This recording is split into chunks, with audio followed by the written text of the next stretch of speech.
Supercross returns to this usually sunny Southern California paradise, San Diego, California, for round 5 of the 98 Supercross Series.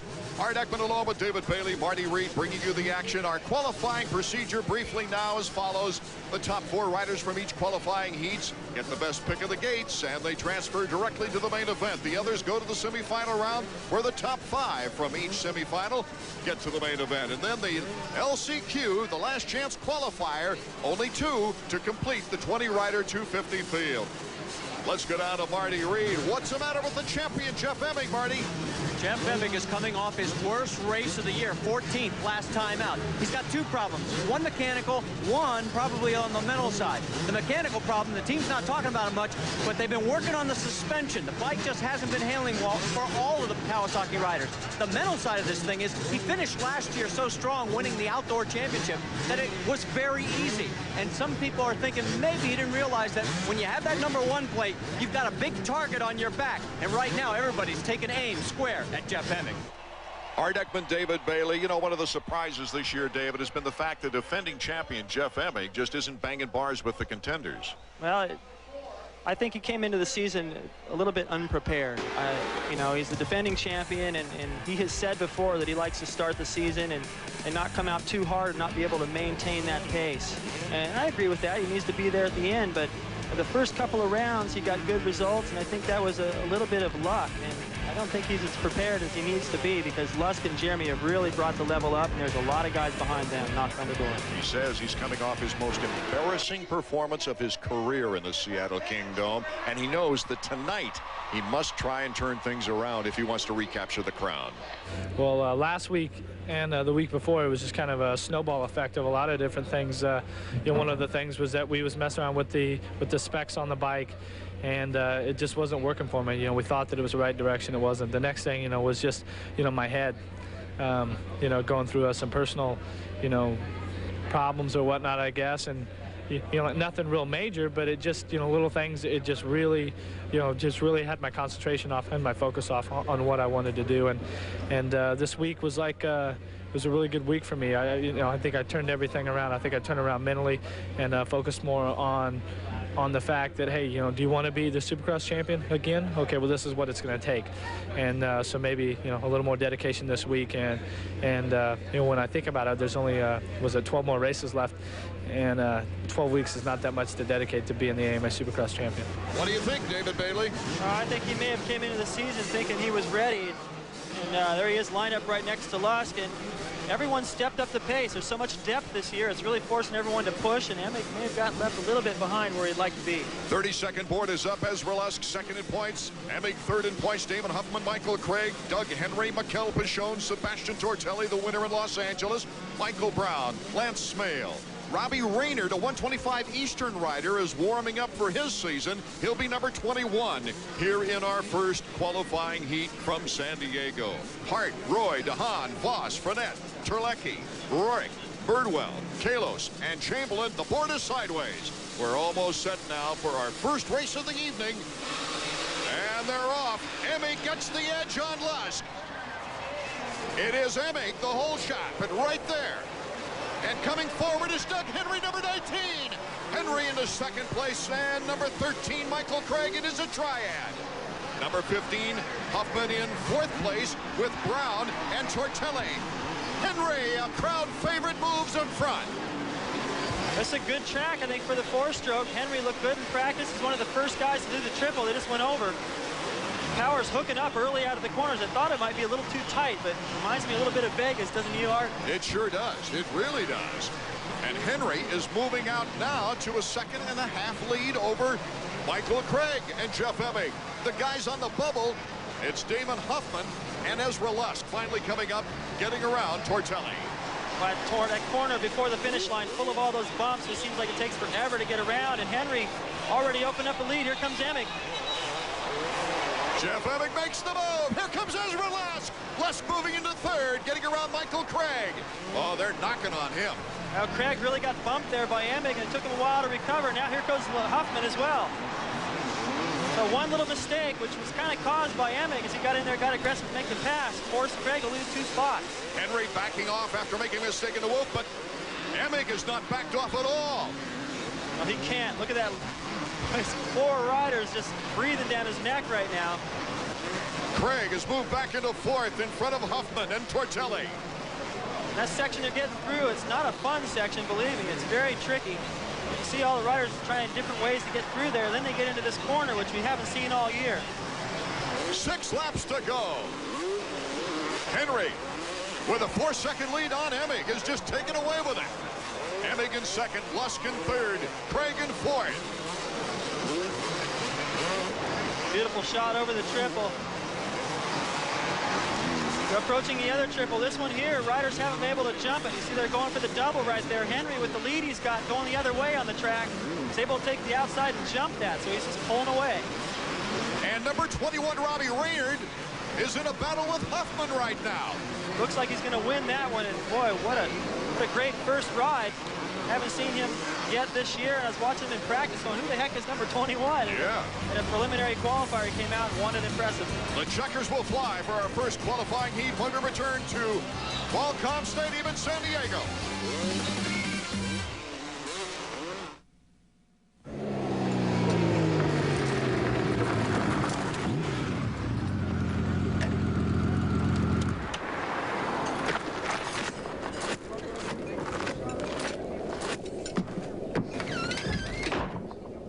Listen up.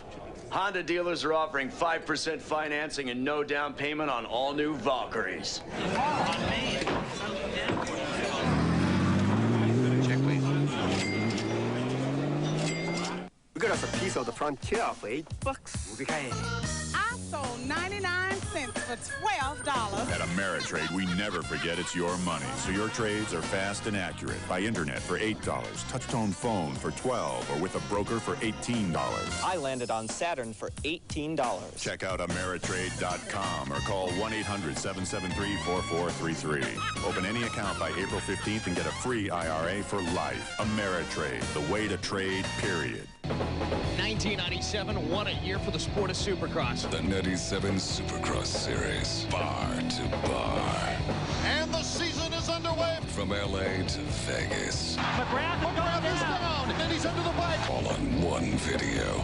Doug Henry wins his 2nd Supercross. In the best year in history. You can expect a lot of fire. Go behind the scenes and on the track. Albertine through the timing section. The most wicked crashes. They pull up by Emig. Bone-crushing excitement. You want to know who got the whole shot? You call 1-900-PRO-RACE. The best riders in the world. Get bar to bar today. Call for your copy at 1-888-659-RACE or send the checker money order for $14.95 plus $3.95 shipping and handling to Bar, care of Pace Motorsports, 477 East Butterfield, Suite 400, Lombard, Illinois, 60148.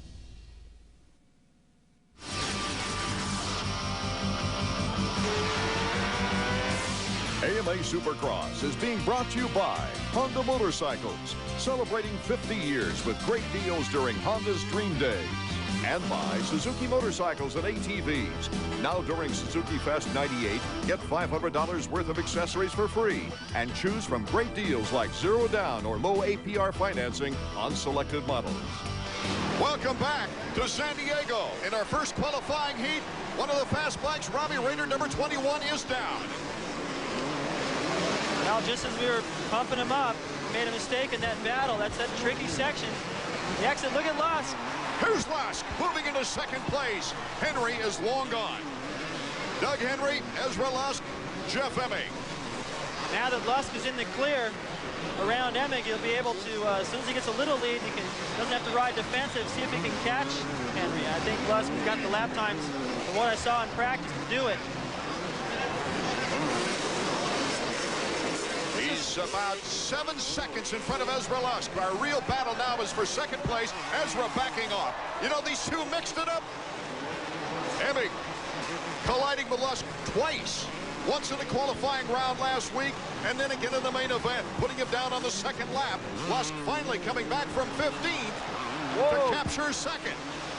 Boy, what a beautiful move there. Emig come out of that corner, got on the gas so early. I thought he might have been trying to mess with Lusk a little bit right there, but he was just trying to get a great run at the triple. As we take a look at the Suzuki Field summary, it's Henry, Emig, Lusk, Craig, and Huffman. But only the top 4 go to the main event. Lusk and Henry have, Emig rather, have gotten together in practice.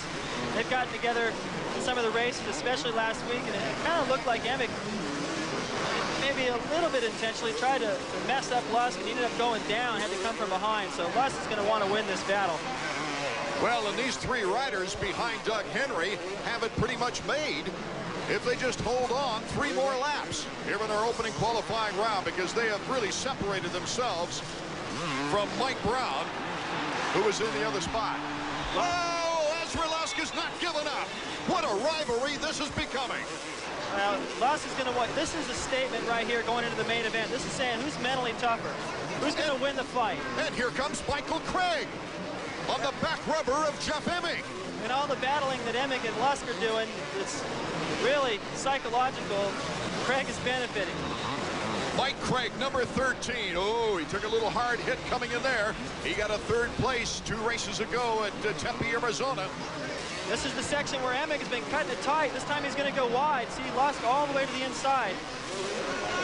He tries to whip it. Ezra Lusk still with a bike length. This is the section where Lusk made his pass. Emig is going to go wide and try the triple. Lusk won't be able to do it from the inside. And he goes for the double as well, Emig. I think he thought Lusk may have been in the way, or else it's so hard. These guys only have about 30 feet out of the corner to jump 70 feet. Lusk leaping out of those 2 whoops, the last ones of the string. Out in front, number 19 on the 4-stroke Yamaha is Doug Henry. 2 laps to go. We're getting ready for the white flag. The white flag in the air.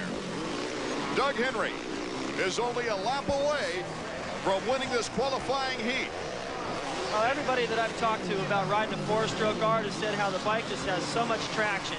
It's like riding a 250 with more traction. And right now, in the spots that are still a little bit muddy, that haven't dried up, to be able to hook up like that to jump this triple, 4-stroke is really an advantage. Last week in the Kingdome in Seattle, Doug Henry made his first podium of the year, placing 3rd. He was at the right place at the right time as Jimmy Button went off the track with about 150 yards to go. And Doug Henry is on his way to winning his 2nd consecutive heat race. Well, if he hadn't been sick earlier and if he could have just stayed up in L.A., I got to wonder what his season would look like so far. Starting the season with a good case of the flu. That's not the case here tonight. At the Q in San Diego, Doug Henry wins the qualifying heat. It is Ezra Lusk, Jeff Emig, and Michael Craig. We've got some mighty big names that'll have to go to the semifinals. We'll be right back as we'll be talking with Doug Henry. Marty Reed will make his way over to the podium when we return.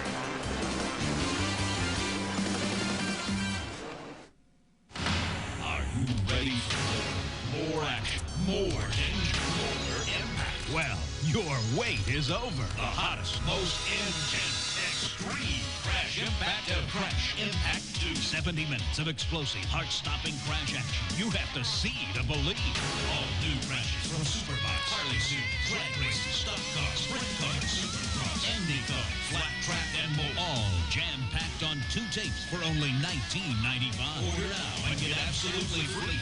The new Extreme Sports Virtual Reality, featuring insane extreme sports from around the world like you've never seen before. You'll get the all-new Crash Impact 2 Plus the Extreme Sports video free. 3 tips that'll blow you away.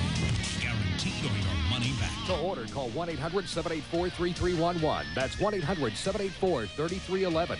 Or send $19.95 plus $5.95 shipping and handling to the address on your screen. Galileo charted the galaxy, but never saw the stars. Darwin saw evolution in the birds of the past, but never predicted the wings of the future. And Newton established the equation for force before he could ever see force personified. They never watched hockey, and now they're all dead. Watch the NHL on ESPN2 before life passes you by. As we mentioned, these 4 riders getting their chance at the big money, advancing to the main event, but going to the semifinals. Raynard, Huffman, Pichon, and Tortelli. Some big names, as we'll have Well, it looks like a qualifying heat race in the semifinal round coming up a little bit later. Let's go down to Marty now with our winner. Yes, a very happy Doug Henry. I mean, boy, you fired out like a cannon shot and just pulled away. Yeah, I got off to a pretty good start. I probably came into the turn maybe third or so, but I was able to jump the triple with Emig, so it got me into second real quick. And I don't know, I just wanted to get up front as soon as I could and try to get a little lead, and it worked out really good for me. You've really gotten the hang of this four-stroke, haven't you? Yeah, it's working really good for me tonight, and it's been working really good, and now I'm finally working good with the bike. So we'll see if that smile stays on his face come main event time. Good race. All right, thanks a lot. Well, it's been obviously publicized very well, the weather conditions they've had here in Southern California. El Nino doing its damage. David Bailey, you live here. You've seen it happen. And I spent a few years in San Diego as well. I never saw rain like this before here. Well, it's been pretty bad, and I bragged all my friends back east how great the weather is here. Now they're going to see on TV. Well, maybe not. The waves are bigger. We're getting a lot of rain. I don't think the waves are going to reach the stadium, and the track designers have done a super job to get the track in here with the limited time. And I think should it rain, they have prepared for the worst. Dirt Works and Pace Motorsports, boy, they really had to work fast too, because they had a rock concert. The Rolling Stones were here Tuesday night. They usually get into the stadium on Tuesday to build the track. Boy, they had to work real fast. The crews built this track in 24 hours, adding 20 additional dump trucks to get the dirt in, adding 30 additional staff using 2 crews, 1 at night, 1 in the daytime. They added extra water pumps. The track is built with a crown for runoff. They put extra drainage piping under the low points of this track. They literally did everything they could. And the conditions here in Southern California really opened up Winkler's memory book. There was a couple times in Atlanta that were unbelievable. I mean, in fact, Barnett was still a rider then instead of helping us build the tracks, but he could tell you too. I mean, there was an event there years ago where several of the guys just got off their bikes and left them standing up in ruts in the track and went back in the pits and gave up. In fact, I think the main was shortened, and there were still guys that ran out of gas in the main because the conditions were so soft. So the beginning moments of what could be a big rainstorm tonight continues. This season for Jeremy McGrath, he says, is fun again. Jeremy says, I got the feeling back. Well, I've been feeling really good throughout the whole year, you know, with the exception of LA. I was kind of feeling it around a little bit there. And, you know, my Chaparral Yamaha is working really good, and I've been coming alive here, you know. My confidence is really high and feeling really good. No reason I can't go out there and try and win every week. So the 4-time champion Jeremy McGrath getting ready for his qualifying heat here at the Q in San Diego. Along with him, Kevin Windham, the only rider in 4 rounds to have all single-digit finishes. There's Ryan Hughes, another good name. Mike LaRocco, Larry Ward, Greg Albertine, Jimmy Button, who's coming off a great race. As the fans start to cover up here in the rain, this will certainly affect things on this wonderfully built track. 32nd board is up. Down to Marty. Yeah, guys, the rain is starting to fall, and it's a shame because the track has really come in good after the first heat, and it was looking really fine for this heat, but boy, it's very ominous after all the rain we've had here in Southern California. And in this qualifying heat, Marty, Steve Lamson coming back from that broken collarbone as we go sideways now. That gate will drop any moment. Let's see how Lammy can do in his first race back. Here's McGrath, the hole shot. He holds out of the lead. There's Albertine, Windham. Oh, we've got a batch behind them with Hughes, LaRocco, and Larry Ward. And Button has gone down in the second corner, upside down, have to come from last. And McGrath, his teammate on the other end, looked like he got shot out of the cannon. I've never seen anyone get such a jump and so much traction. He hooked up perfect. Greg Albertine in second place, but Kevin Windham, who's been very consistent this year, is knocking on the door there in third. So it's McGrath, Albertine, Windham, and Larry Ward with LaRocco on the bubble.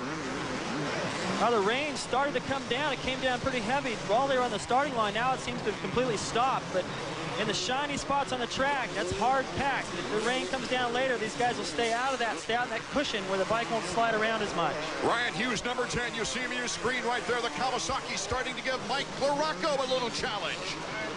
Looking back, number 4, Larry Ward, to see what's happening to those two. LaRocco and Hughes are battling it out. Jeremy McGrath, number 2 out in front. Number 7 now getting the challenge from Wyndham. Wyndham goes wide. 7 cuts in for the battle for second place. Look at the drive that Wyndham gets out of that corner to hit the whoops. He doesn't want to follow Albertine through the corner, so he goes wide, gets a good run, but still not enough. Albertine's getting through those whoops better and better. Mike LaRocco, 4 top 5 finishes here in San Diego in the last 7 years. In this first qualifying heat, trying to get a better gate position and transfer directly to the main event.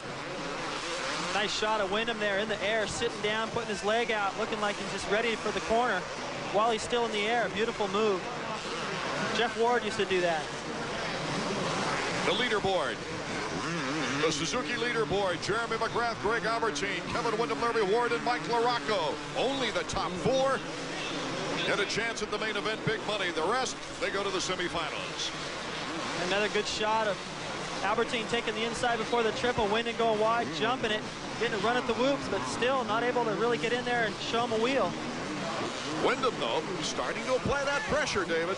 Yeah, the pressure's there, but the way Jeremy's been riding lately and the way that Lusk has been riding lately, that confidence, you're able to stay about, I don't know, 3 or 4 feet closer. That really bothers the guy in front of you. This distance right here, yeah, it doesn't bother you too much. Wyndham needs to really get in there just like that.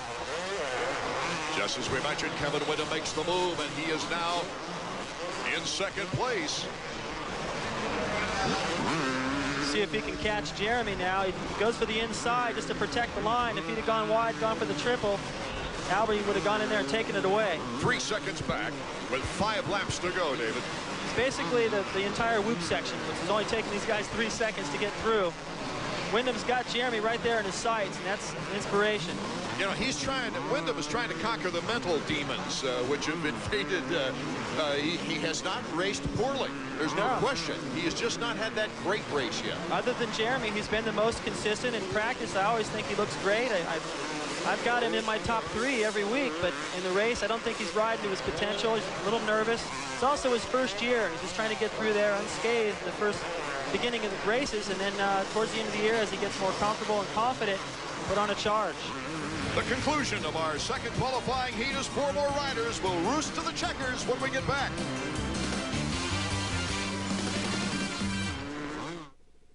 A fuel-injected 90-degree V-twin, an exotic all-aluminum truss frame, and a rear suspension so advanced it's patented. The 1997 Suzuki TL1000S, a sport bike with such forward thinking, the rest of the world seems backwards.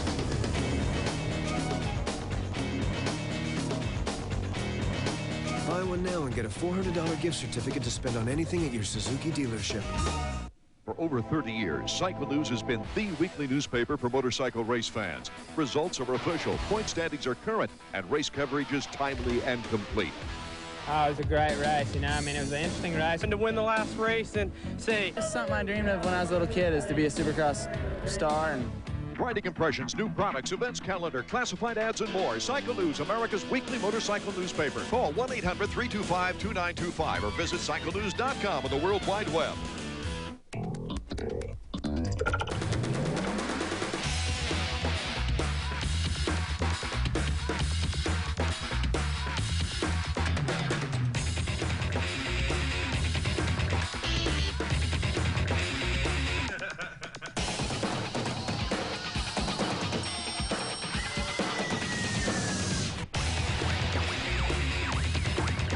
NBA Tonight at midnight, only on ESPN2.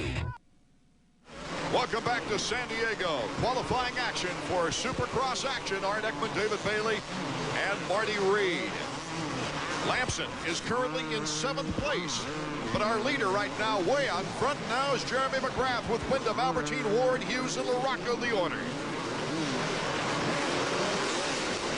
Larry Ward trying to sneak up on his teammate, move up a spot. It'll give him a little bit better pick to the main event on the starting line.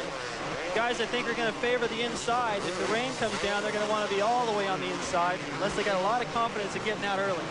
Right now, that little sprinkle just made the track even better. Yeah, it hasn't seemed to have affected it at all. Let's hope it stays to the north of us. It's McGrath with about a 5-second lead on Kevin Windham. Here comes Larry Ward out of the whoop section. Gets the inside, but can't pass his teammate, the Team Suzuki's Greg Albertine. He and his mechanic going, dang, I thought he had him there. It's hard for the mechanics to see across the racetrack. You get down on the level of the floor. I had a chance to go down there earlier, and all the finish line jumps, the triples are so high, it's tough for them to see all the different places. As they come over the finish line jump, they take that quick left turn, and you really got to pick up that board quickly. Yeah, it's also hard for the riders to look over, because you're constantly going to the left and setting up for that little step up to the triple, and to look over there, really you have to completely remove your concentration from the corner. Jeremy, about 1.5 laps to go before he concludes this qualifying heat race. And for McGrath, it would be his 4th heat race victory in a row if he should hold on like he is right now. It's looking good. Windham is closing on him just a little bit. He's pulled away from this battle. But it looks to me like Jeremy's setting a great pace, and Windham's right there with it, just as fast, but let him get away in the beginning, and they haven't changed much since. Well, it's the two Team Suzukis, both qualifying with the white flag raving right now. If they should stay in this position for the first time, we've got two Team Suzukis making it out of the qualifying round into the main event. Yeah, that might have a little bit to do with hey, we got to get something started, first of all, and second, Larry Ward having a good run in the last race. Anytime one of the guys on your team does well, gives the rest of the guys a little bit of confidence, too. He brought that audience alive at the Seattle Kingdome when he started in 3rd and ended up in 4th place. Windham in 2nd. Hughes made the move on Ward. Hughes is coming strong, got his first 125 win here. Hughes, number 10. In fact, as a rookie, look at Jeremy McGrath, takes the checker's flag. He's the winner of our 2nd heat race. So it is McGrath, Windham, Albertine, and Hughes making it out of the 2nd qualifying round. So Marty Reed gets the inside scoop at the victory podium with Jeremy McGrath when we return.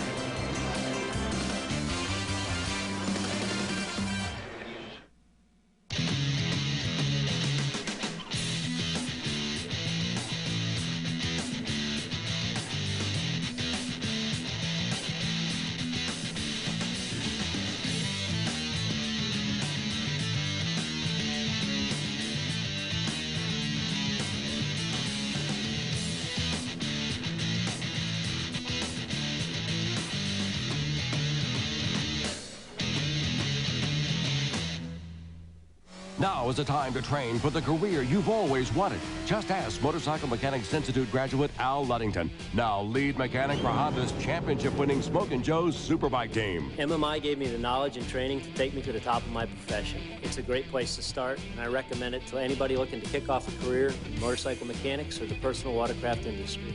Change your life with one phone call, 1-800-994-3664. That's 1-800-994-3664. Call today.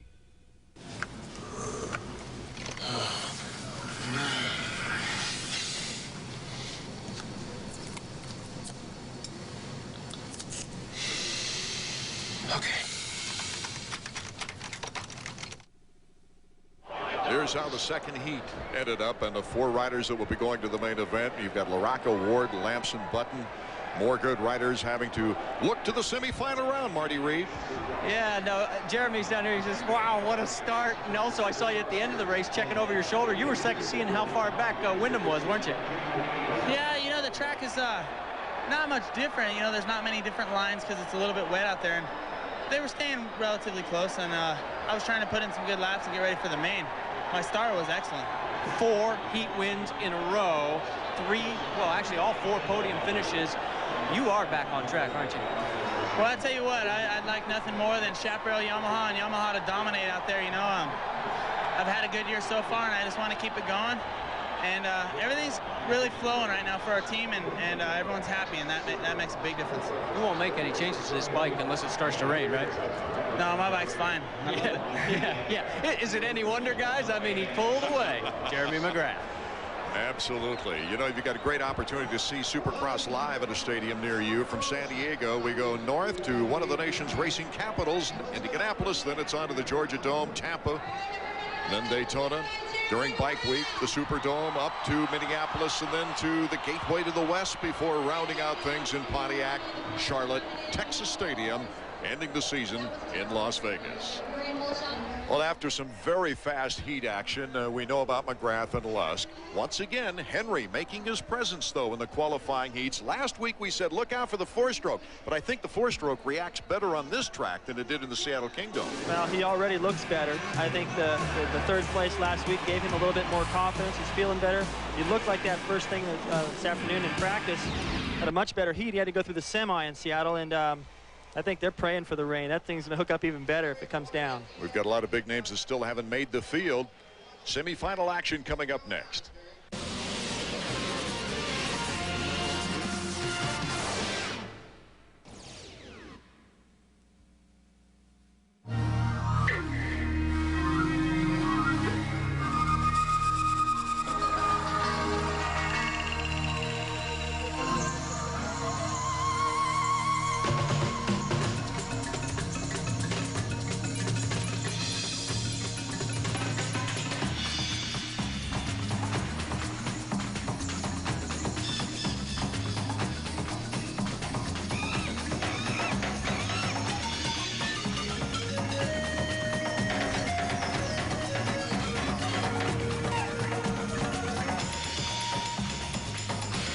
The Honda 4Trax 300 4x4, the Foreman 400, and the Honda Recon, a 250 that's all new from the ground, mud, and slime up.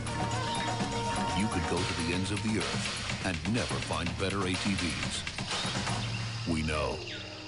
We've been there. If you're a homeowner playing catch up with your bills, you should know about Ames Home Loan. Good credit or not, we may be able to lend you the money to pay off your debts, cut your overall payments in half, and get extra cash, all at competitive rates with no upfront costs. So don't keep paying high credit card rates. Call Ames at 1-800-326-2626 and cut your bills in half. Phone Patrol from 1-800-COLLECT. Attention citizens, I've got big news. 1-800-COLLECT is now 10 cents a minute every evening. Whoa, 10 cents a minute, that's cheap. Yep, 1-800-COLLECT, you'll save so much you can buy a new hairstyle, Sonny. I never thought collect calling could be so inexpensive. Isn't saving money fun? 1-800-COLLECT, 10 cents a minute every evening, all week long.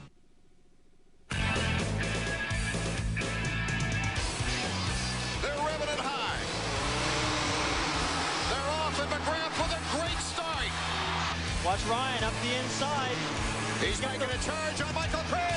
Can he get him into the corner? Yes, he can. Craig tries to cut underneath, but Ryan Hughes has the advantage as they go to the triple and head for the finish line jump. It is Ryan Hughes moving into third place.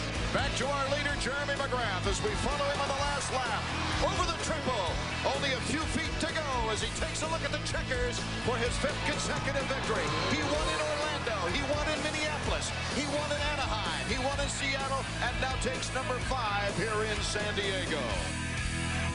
Well, if you told me yesterday that we'd have a nice track to run on here tonight, I'd say no way. But the track condition is outstanding, and let's take a look at the Suzuki track map, David. Well, first of all, the start's a little shorter than what we've seen so far, and a really small first corner. That goes right into the first triple. A little tricky on the start. Off to the right, you see a whoop section. That's been eliminated due to the rain, trying to get the track built. Another triple down to the bottom of your screen. That one's tough. The riders don't get a very good run at it. Into the whoop section. A couple of technical sections before that long sweeper up to the finish. That's when giving everyone a lot of trouble. It jumps all the way through there. 30-second board is up for our first semifinal qualifying. Remember, the top 5 riders will get to the main event out of this. We've got Michael Brown, Mikael Pichon, Sebastian Tortelli, Damon Huffman, John Sebastian Roy from Canada, Heath Voss, Lance Snail. Smale is followed by Terlecki, Kalos, Fournette, DeHaan, Hart, Chamberlain, Birdwell, Rourke, and Robbie Reynard, who went down in the qualifying but looked very, very fast, Marty Reed. It's sideways right now. We won't have time to get down to Marty on the floor of the stadium. Let's see who will get the whole shot in our first semifinal round. Huffman and Michael Brown cuts the corner, but look at there. Number 16, Mikel Pichon. Pichon, I think, is the fastest Suzuki rider on the Team Suzuki. Well, he seems like he's got the most potential. Larry Ward's gotten the best result, but Pichon certainly looks fast. As far as speed, David. Oh, yeah. Pichon has definitely been riding good all the way up until the main events, and he just hasn't been able to put it all together just yet. It was back in 1993 that Mikel Pichon, I think he was on a Cowie at the time, or maybe a Honda. He was on a Honda in San Diego here. First opened some eyes with his first ever 125 win. It was on a Honda.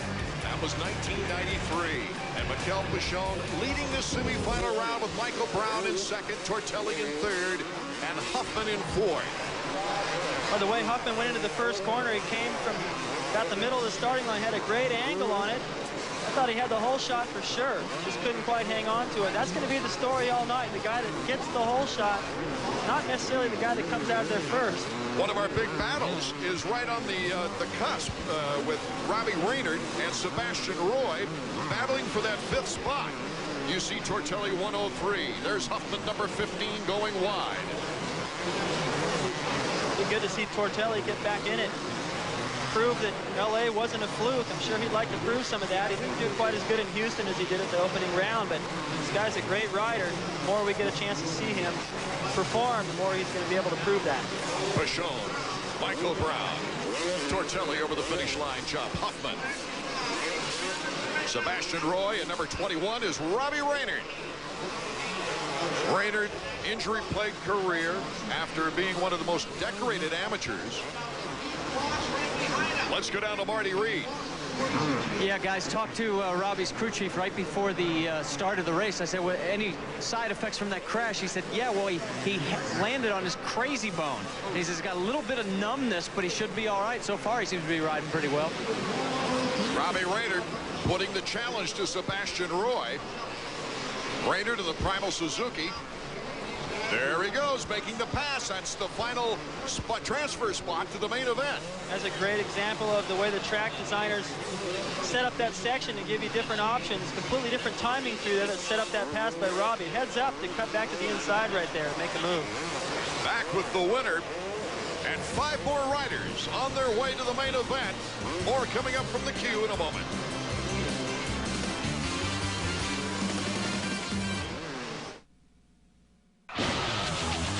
Time is running out for you to get the most bone-shattering crash video ever made. The Crash Experience, the ultimate extreme in crash action. Yours for a limited time only through this exclusive TV offer. But wait, order now, you'll also receive absolutely free Crush This, the most awesome collection of monster truck destruction ever. That's right, both videos for the price of one, just $19.88. And there's more. Yeah. Call within the next 30 minutes. We'll include a third video. Bad Boats, absolutely free. It's drag boat devastation like you've never seen. There it is. 3 action-packed videos for the price of one. A $60 value. Yours for the next 30 minutes, just $19.88. Time is running out. Have your credit card ready. Call 1-800-852-9400 or send check or money order to the address on the screen. Order yours today. Call 1-800-852-9400. Order now. Hi, my name is Rick, but everybody calls me The Rick. These are my sports figurines. Now, you know, a lot of people call these dolls. They're not dolls. They're sports figurines. And I just want to get that straight. Okay, they're not toys, and they're not dolls. They're figurines. Hey, Curtis. That's Curtis Martin. Patriots.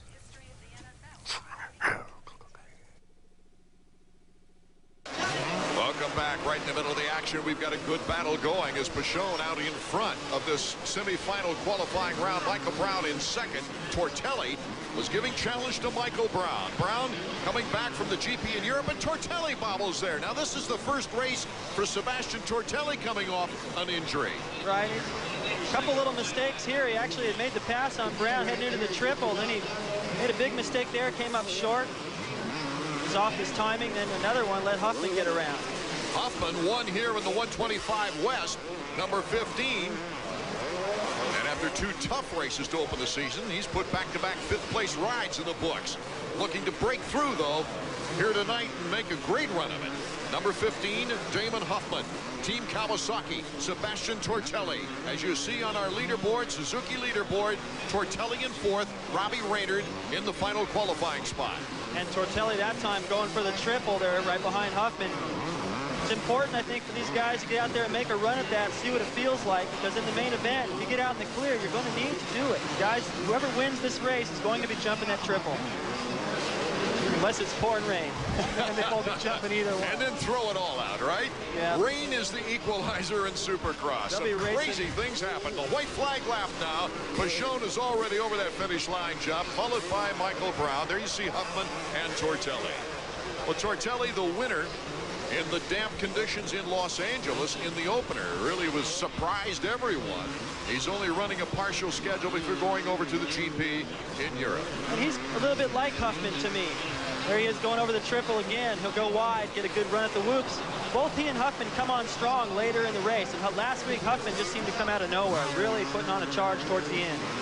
This race really defined the first 5 riders way out in front of the pack. And here's Mikel Pashone. The checkered flag is up. It's waving in the air for Mikel Pashone. We'll run down the official 5-place finishers. Those guys who get the transfer to the main when we return.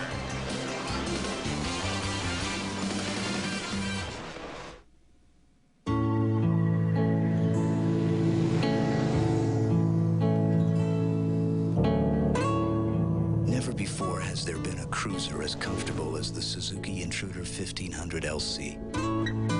A bike so smooth, so impressive, you'll want the end of the ride to be just the beginning.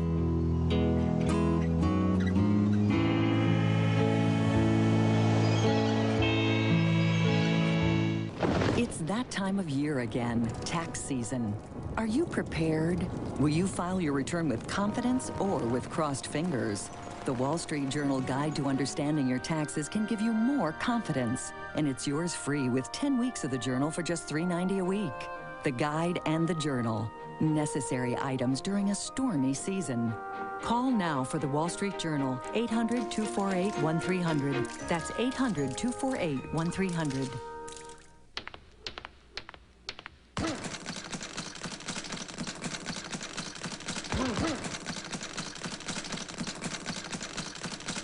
You're right. The way to do it is take the body out and the head's gonna fall. You gotta rip. You gotta dig. It's an all-female card of championship bout Sunday at 10 on ESPN2. Welcome back to San Diego Supercross action. The results of our semifinal round: Mikel Pashone, Michael Brown, Damon Huffman, Sebastian Tortelli, and Robbie Reynard, the 125 rider, making it into the top 5. Let's go down to Marty. Yeah, down here with a very happy Mikel Pashone, and it looks to me like this is the best you've ridden since the crash at Houston.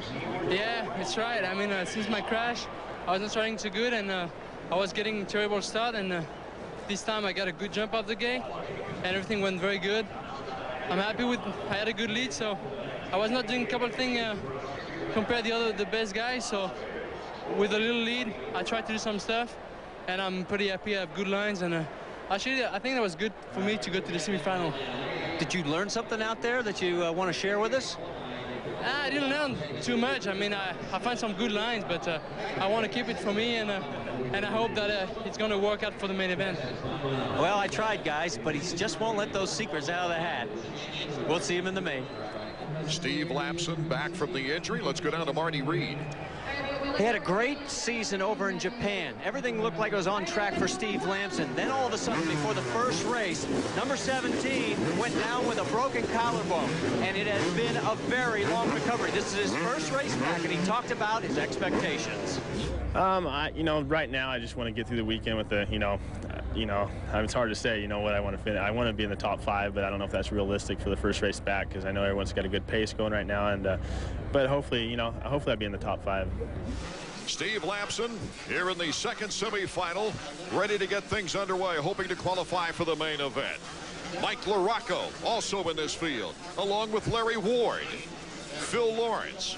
Tim Ferry has put in some fine appearances. The 32nd board is up. Jimmy Button, who went down in the qualifying heat, is trying to still qualify for the main event. There's Larry Ward. Last week, great performance, and what really set that up was a good start. Most of the guys I've talked to have been really surprised by how far down in the field they're finishing. They say when you get about a 10th or 15th place start, you just can't make up any ground. The nerves really working as they eye that 32nd board. And it is now sideways. We're ready to go for our second semifinal qualifying action. And Lanny got the hole shot, but can he hold on now? It's Button, number 11, right behind him. Larry Ward is next, number 4. Number 96 is Corey Keeney, battling with Ward. Well, Button had just enough, a little closer to Lampson, I think, than Steve thought. He went wide there to get a run at the triple, and Button just went right in there and stole it. Button showing some tremendous talent last week, running in second place almost the entire race. He led the first 4 laps before Jeremy passed him, of course, in the Seattle Kingdom. Then was second all the way until about 150 yards from the finish line. He just made a crucial mistake, went from 2nd to 6th. What a heartbreaking move. But he does have the confidence behind him, David Bailey, that he can ride well. And it was interesting to see the 2 teammates ride together. It was great to see that. They rode together in practice. I'm sure they practiced during the week a little bit together, and it looked like they got out there and felt pretty comfortable. And once Jeremy got around, Jimmy didn't fall that far behind. Rode a really strong race. Larry Ward just cut in front of Steve Lampson. Here comes Tim Ferry as well. Remember, the top 5 will make it to the main event. Ward just sailed into those whoops. He went in there. Obviously, you got to be comfortable to just take off in there hard in second gear and just skim the tops like that. So we've got a good battle, even though they're in already qualifying positions. Ferry hanging tight with this group. It's going to make him feel good to get up there and run with the leaders. He's won a semi this year. So. Yes, he has. And that was in the second race of the year in the Houston Astrodome. So many guys this year that can get a good start and have a breakthrough event. The way the track is here tonight, some of the corners open. Not everybody able to get over the 1 triple. It's going to be an opportunity for somebody to break in there again this week. Our Suzuki leaderboard, Jimmy Button out in front of the semifinal class, along with Larry Ward in second place. Pretty much of a freight train right now. But Corey Keeney and Takashi Koikita are starting to move up and battle each other. We'll find out who wins that battle when we return.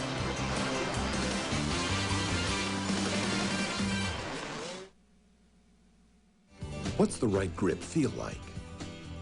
Should you use the same club on every chip shot? The answers are in Golf Digest. No matter how well you play, you'll find tips and advice that will dramatically improve your game. Guaranteed. Want to know where the slot is at the top of your backswing? Or if you're good enough to carry a 4-iron, subscribe to Golf Digest. 12 issues are only $19.77. You'll also get our video. Hit it longer and straighter, free. Call 800-247-3900. That's 800-247-3900.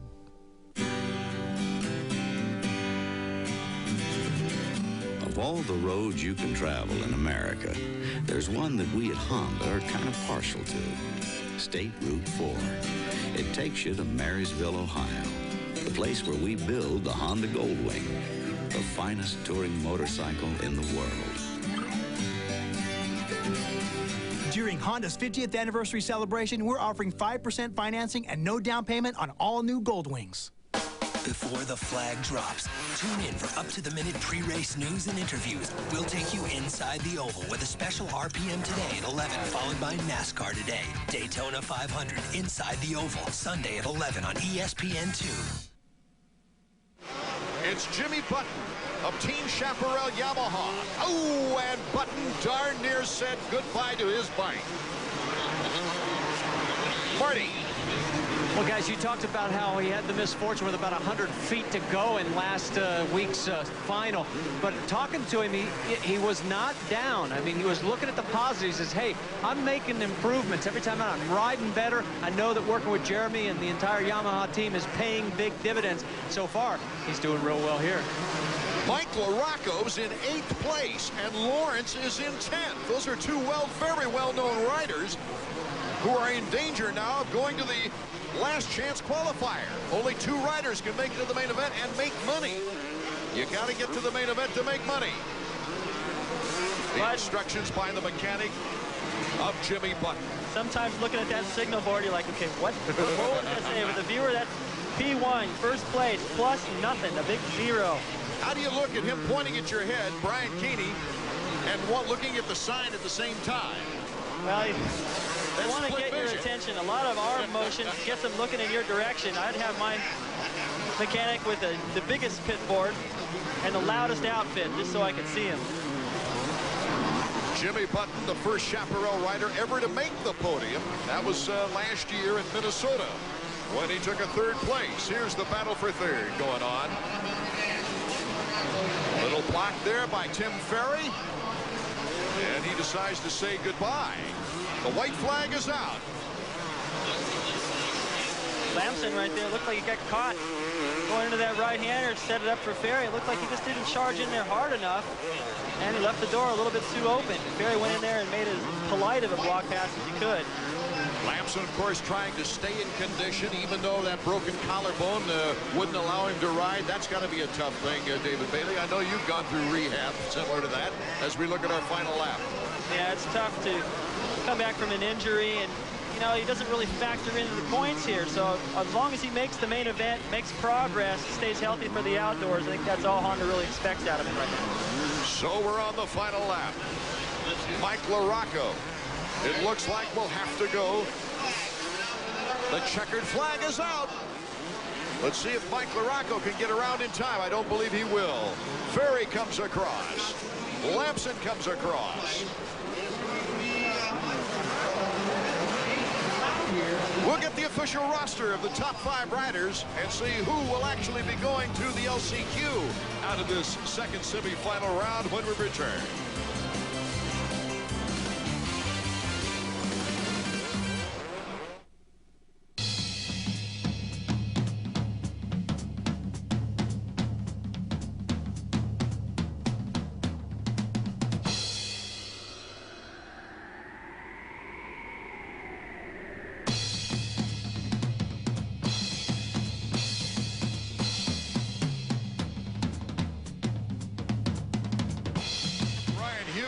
Is headed toward his finest finish of the year. Today, Microsoft makes the internet faster. Today, the next wave in internet software is free for a month.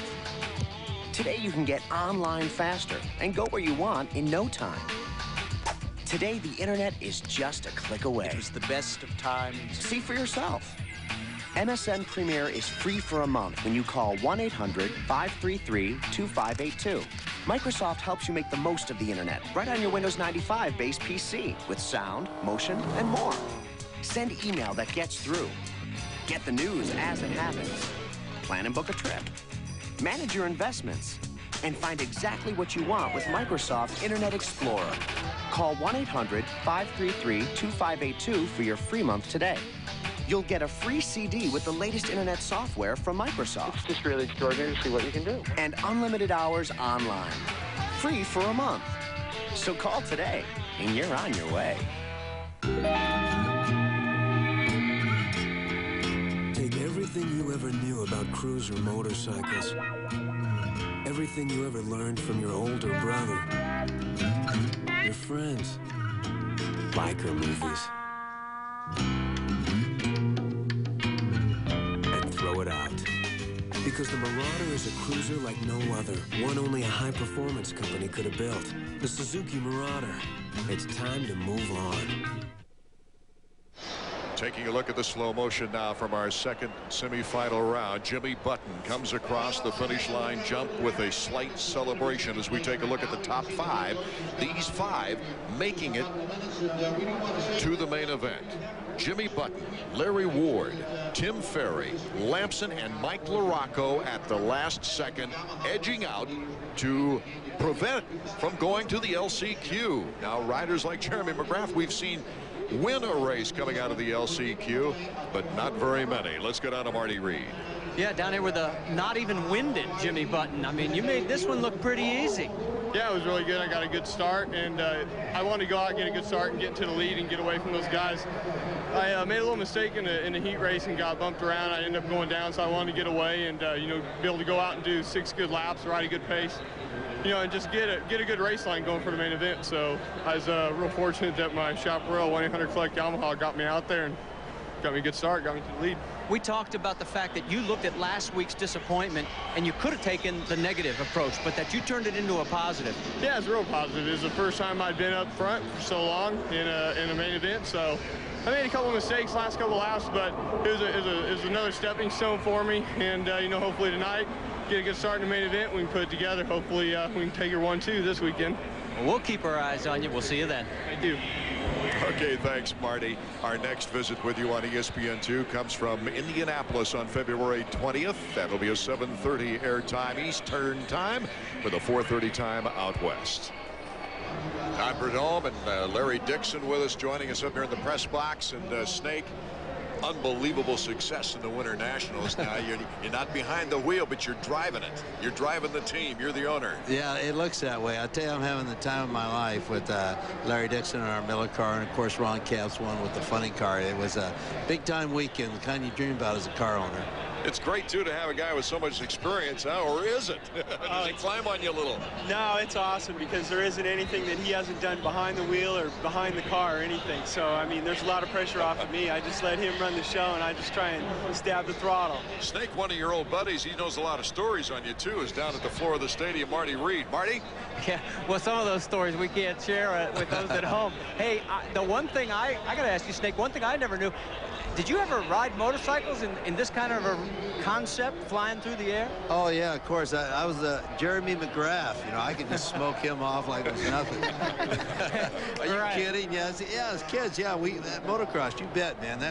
It was everything to us. And coming out here to San Diego tonight's really a thrill. You know, I really dig this motocross stuff. And, of course, Dixon and Capps are all into it. So it's a great evening. Larry, I got to take this opportunity. Congratulations to you, Ron and Snake. But speeds, we're talking 320 miles an hour now in your top fuel machine. Is it getting a little frightening? Not for me. Yeah, he's on the starting line. I tell you, the fastest I've gone is only 319 miles an hour, so I feel like I'm slow when the national record's 321. So, I mean, that's our goal. We want to run 325 this year, and we got a new crew chief, Dale Armstrong, and he's got some new parts and some tricks up his sleeve, and we think we can do it. Marty, they just put some whoops on it. It might make things real interesting. Hey, these guys get enough air when they get those wheels up. I'm sure Larry doesn't need that. Congratulations, good luck, and say hi to Double-A Dale for me. Thanks, Marty. Thanks a lot. Thanks a lot for being with us.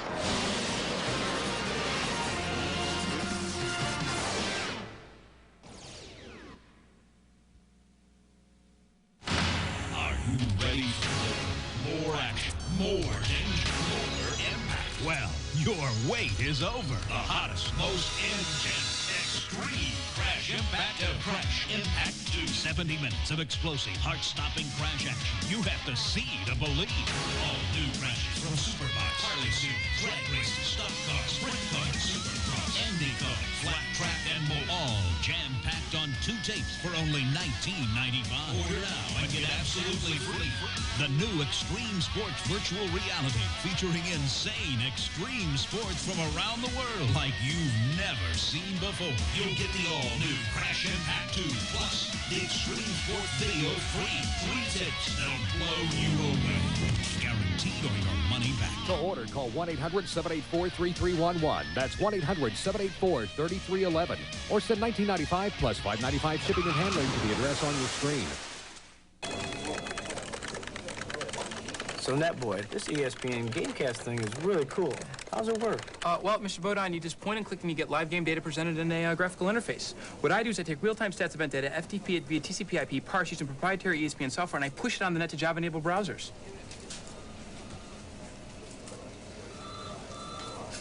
Okay.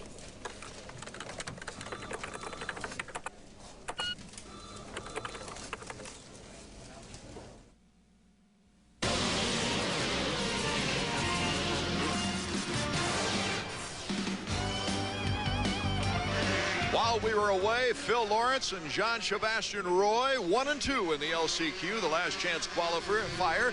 Final 2 riders making the 250 main event. Right now you see David Villeman, number 934. This is supposed to be a parade lap. He's putting on a show for the fans. Before you'd ask Villeman about having to run a short Supercross schedule because he had to get back to Europe, right, for the GPs. He was very businesslike. But now there is no schedule conflicts, and his eyes really light up at the chance of winning an AMA #1 plate.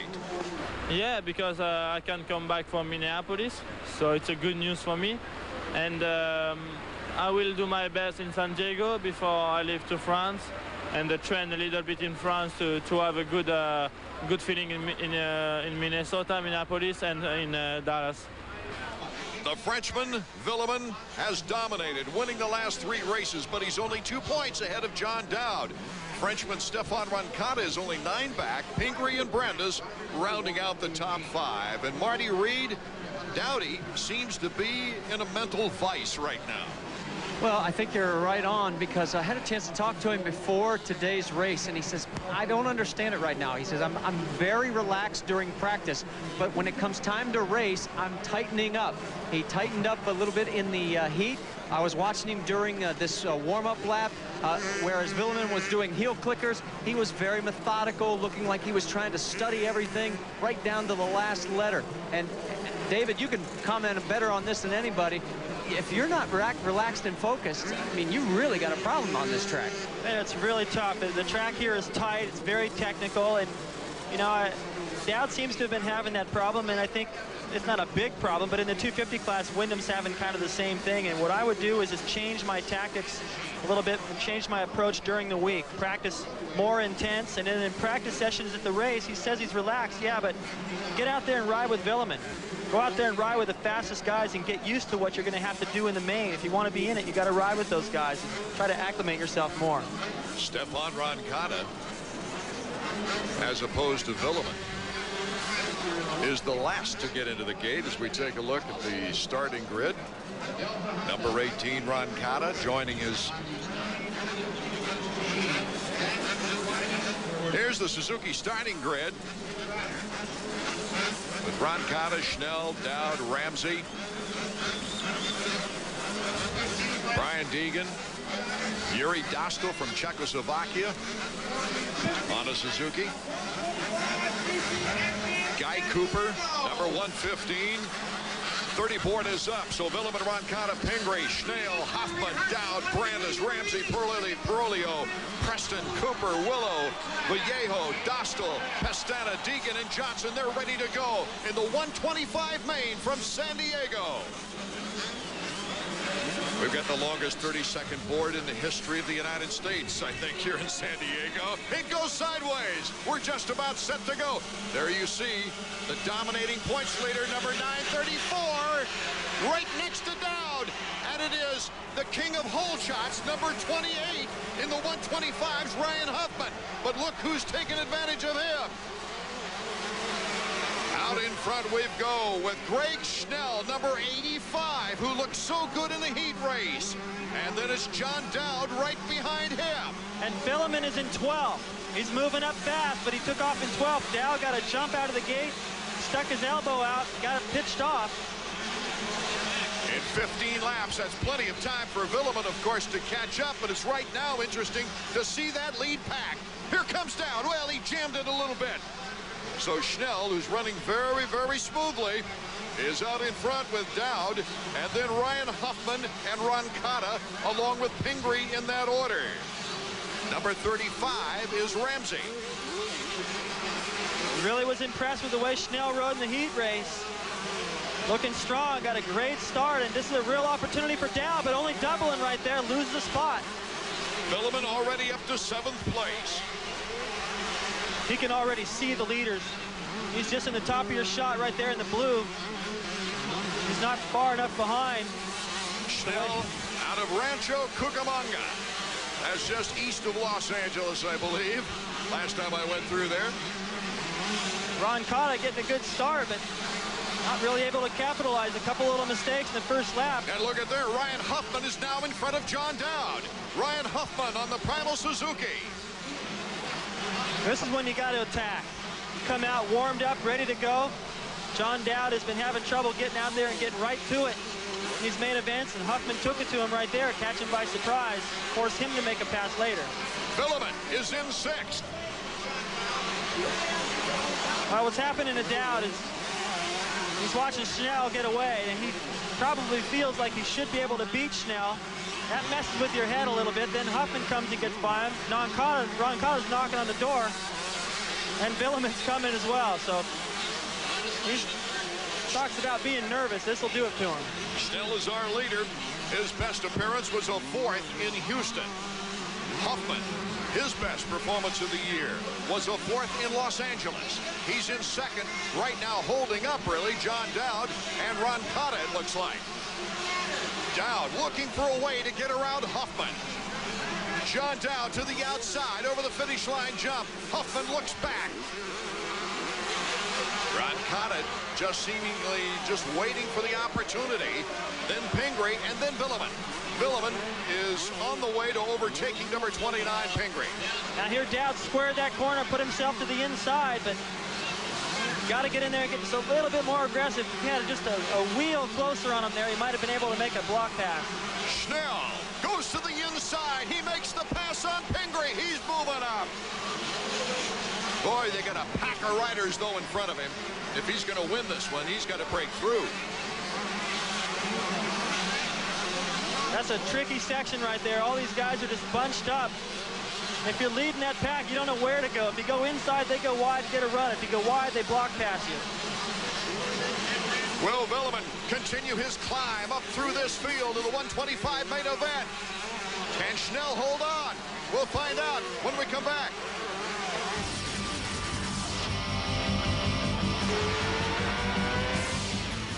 AMA Supercross is being brought to you by Motorcycle Mechanics Institute.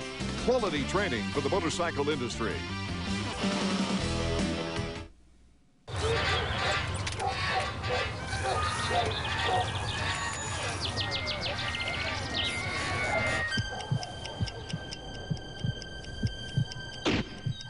Suzuki has completely restyled the Katana 600 and 750, from their dual halogen headlights to their 4-in-1 stainless steel exhausts. Same time tomorrow? Yeah. So now they're just as impressive on the outside as they've always been on the inside. Hi, Chuck. How's business? Okay. Hey, what's on your screen? QuickBooks accounting software from the makers of Quicken. Yeah, I really don't have time to learn new software. If you can write a check, you can use QuickBooks. Answer a few questions, and it tailors itself to your business. Create invoices like these. It has accounts payable, accounts receivable, payroll, and inventory, and over 60 customizable reports that put you in control. I'm going to try it. Nothing to lose. Call 1-800-344-8300. Attention, college basketball fanatics. Here's tomorrow's doubleheader. At 4, the Demon Deacons will have their hands full when they run into Trajan Langdon's Hot Hand and the Cameron Crazies. Then at 10:30, the seasoned inside-outside threat of Miller and Doliak power the Utes against the surprising Rams. Wake Forest Duke at 4, Utah, Colorado State at 10:30. Tomorrow, only on ESPN2. Welcome to the Naismith House.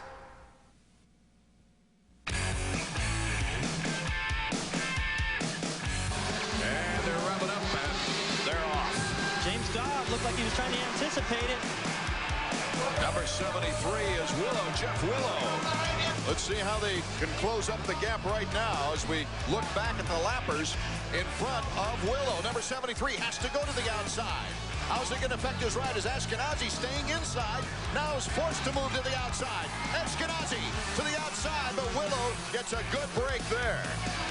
Well, I thought that Ashkenazi might be able to get a good run at that triple from the outside, maybe pass Willow, but it's too late. And Willow, number 73, from Glendale, California, is our winner. Ashkenazi is second. It will be Dobb crossing the finish line in third. We're back to the 125 main, round 5 of AMA Supercross 125 Western Division. The support race is underway. Schnell, Dowd. Here comes Roncada. Roncada makes the move into second place, and Villeman makes the move into fourth. Dowd just made a little bobble getting out of the corner. Roncada was following him, but was able to just move over just slightly, make the move. This is the break Roncada really has been looking for. A second place in Los Angeles, a fifth in Houston, a third in Phoenix, and a second last week in Seattle. He needed a good start. He has not been able to get a great start on the season. But if he can overtake Schnell and get some room with 10 laps to go on Villeman, maybe, just maybe, another Frenchman would win here in the 125s. Now they got a good chance at it. Villeman is right behind Dowd now. Dowd that time again going for the double. Not sure what's going on there. He needs to position himself so he can get over that triple every time. Villeman now in fourth. His target right here on the Suzuki leaderboard is John Dowd. Greg Schnell, still our leader. He's got a 1-second lead, though, on Roncada. Ramsey has moved into fifth. Well, it's just the opposite of the way it was in their heat race. Roncada leading that, Schnell staying close the whole way. Start making a lot of difference. You get out front, ride smart, protect your line. You can hold people off, because the track here in San Diego is pretty tight. Villeman working his magic right now. Well, he's going to change the complexion of this race up front, because his presence will make people nervous. It's going to push John Dowd, I think. It'll be the wake-up call he needs. Making the move on Dowd, getting closer and closer, trying to get the angle. He's got 3 wins in a row. A 7th in Los Angeles, but he had the flu during that time, and he never really brought it up. Never used it as an excuse until later on after he got his first win. This is when Dowd has to respond. This is the points leader. He's trying to hold off. He's got to hold him off, get those points back. He's got to get up to the leaders. Villeman hounding John Dowd, Marty Reed. Yeah, one of the problems that we're noticing down here, guys, is that the mechanics area is far off the race line, and these guys are having a tough time getting their message boards out where their riders can see them. So some of these guys may be sort of riding half blind. You know, another thing, Roncada, just as I was going to say it, David, it's about time he made a move on Schnell, because Villeman is making up too much time on him. Well, he knows he's coming. He can glance over his shoulder and see it. And that, like I said, would change the complexion of the race. The presence of Villeman winning 3 in a row and how fast he goes. Seems to be in a league all by himself. Having to come through the pack has really made this a great race. So the Frenchman from Lyon, Stefan Roncada, is our leader with Schnell in second, John Dowd in third. Dowdy, he's inspired. He's taken the inside, catches a toe in the dirt, and takes over second place. It's a great time to do it, but then there goes Villeman at the same time. Schnell making a mistake. What Dowd was trying to do was get around Schnell and use him as a buffer to hold Villeman back a little bit longer. Maybe get up there and dice with Roncada, but now 7 laps to go. He's going to have to be fighting off Villeman everywhere. Villeman with Dowd in front of him. Roncada trying to make some time. They're picking up on a lapper, Jason McCormick, who has a bad case of the flu. And he's just trying to ride out this main event. Roncada all the way around the very inside of that corner. That's going to pay off a little later as the laps wind down. 6 laps to go. Can Villeman somehow get around 2 riders to win his 4th in a row? We'll be right back.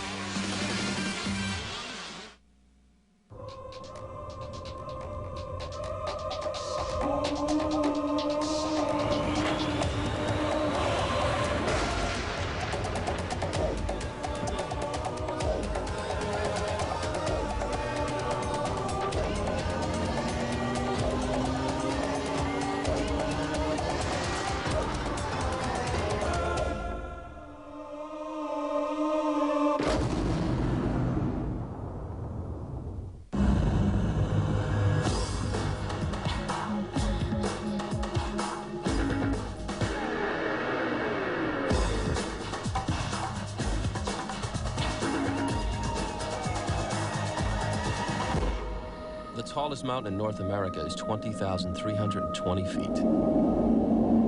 Cool.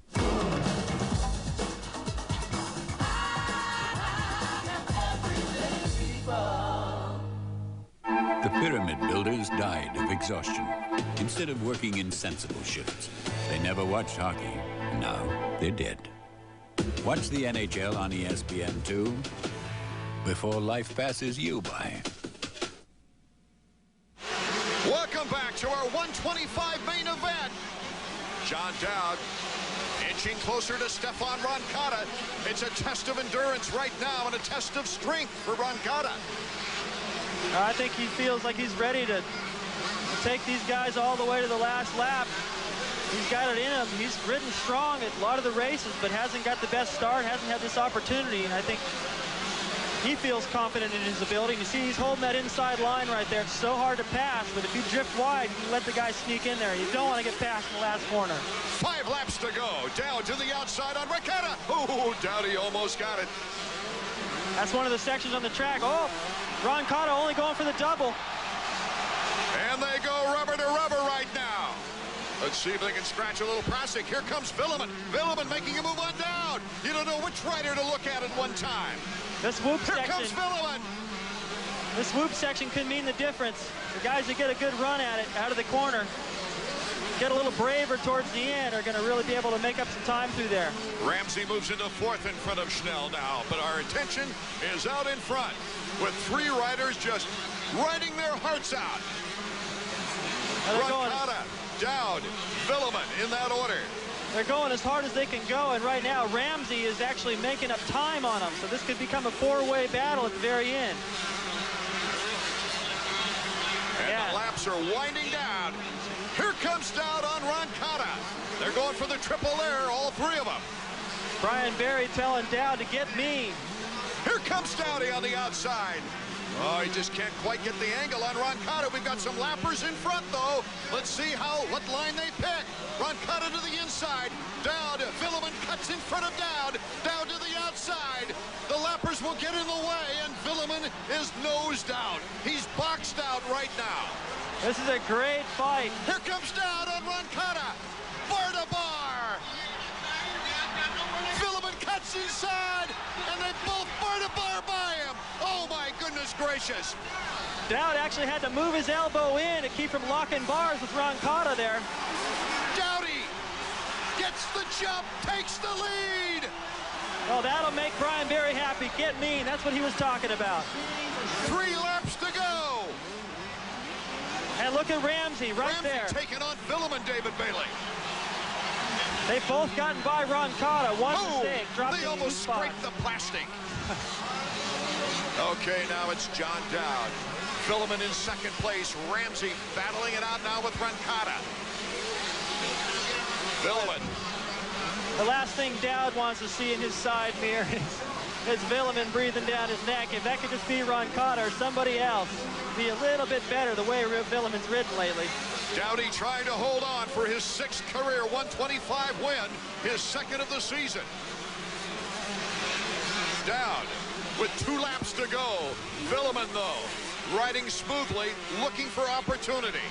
Well, what it comes down to now, Art, is the guy that doesn't make a mistake, the guy that makes the best decision through the lappers and wants it the most. This is where you really have to use your head. You can go back to the pits later on and just go, man, why did I make that one mistake that cost you the whole race? It goes back to what Marty was saying, David. Will he tense up? Well, he has answered, and that gives you so much confidence. The adrenaline's pumping. He got passed by Villeman, passed him right back, took over the lead. He's got to be on a high right now.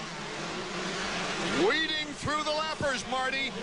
Well, the one thing he's doing, guys, is he's taking different lines. Remember, he talked about last time, white flag out, that he was staying in the same line lap after lap. He's riding a great race. Dowd, battling, reaching back. Can he hold off the Flying Frenchman? That was important right there to make that triple. Try to keep a little bit of a gap on Villeman before they enter any of these sections where Villeman's got a chance. The whoops would be one place. Got a great battle between Roncada and Ramsey. Roncada off the track. And Ramsey continues on now in third, but Villeman has picked up some space on Dowd here in the final lap. We've got tons of lappers in front. Which line will he take? The rhythm section. Climbing up. Congested turn. Dowd, Villeman. Coming close. John Dowd sees the checkers waving. Dowdy has come back in great style. What a race in a 125s. I don't see how we can match a race like this in the 250s coming up at our main event. The big superstars, these kids have really done a great job. So it's Dowd, Villeman, Ramsey on the podium. Roncada edged out and Schnell holding on in a top 5 performance. Oh my goodness. What a discussion this is going to be as Marty Reed makes his way over to the victory podium. John Dowd, I've never seen him so excited. I don't know if he's ever been so excited. This was a huge mental victory for him. Now we're seeing some of the same antics we've seen from Villeman. It's a big thrill to win, and when you win a close race like that, there's nothing like it. Dowd came into this race only 2 points behind Villeman, despite Villeman's 3 consecutive victories. He now has taken over the points lead by 1 point. We'll be right back in a moment.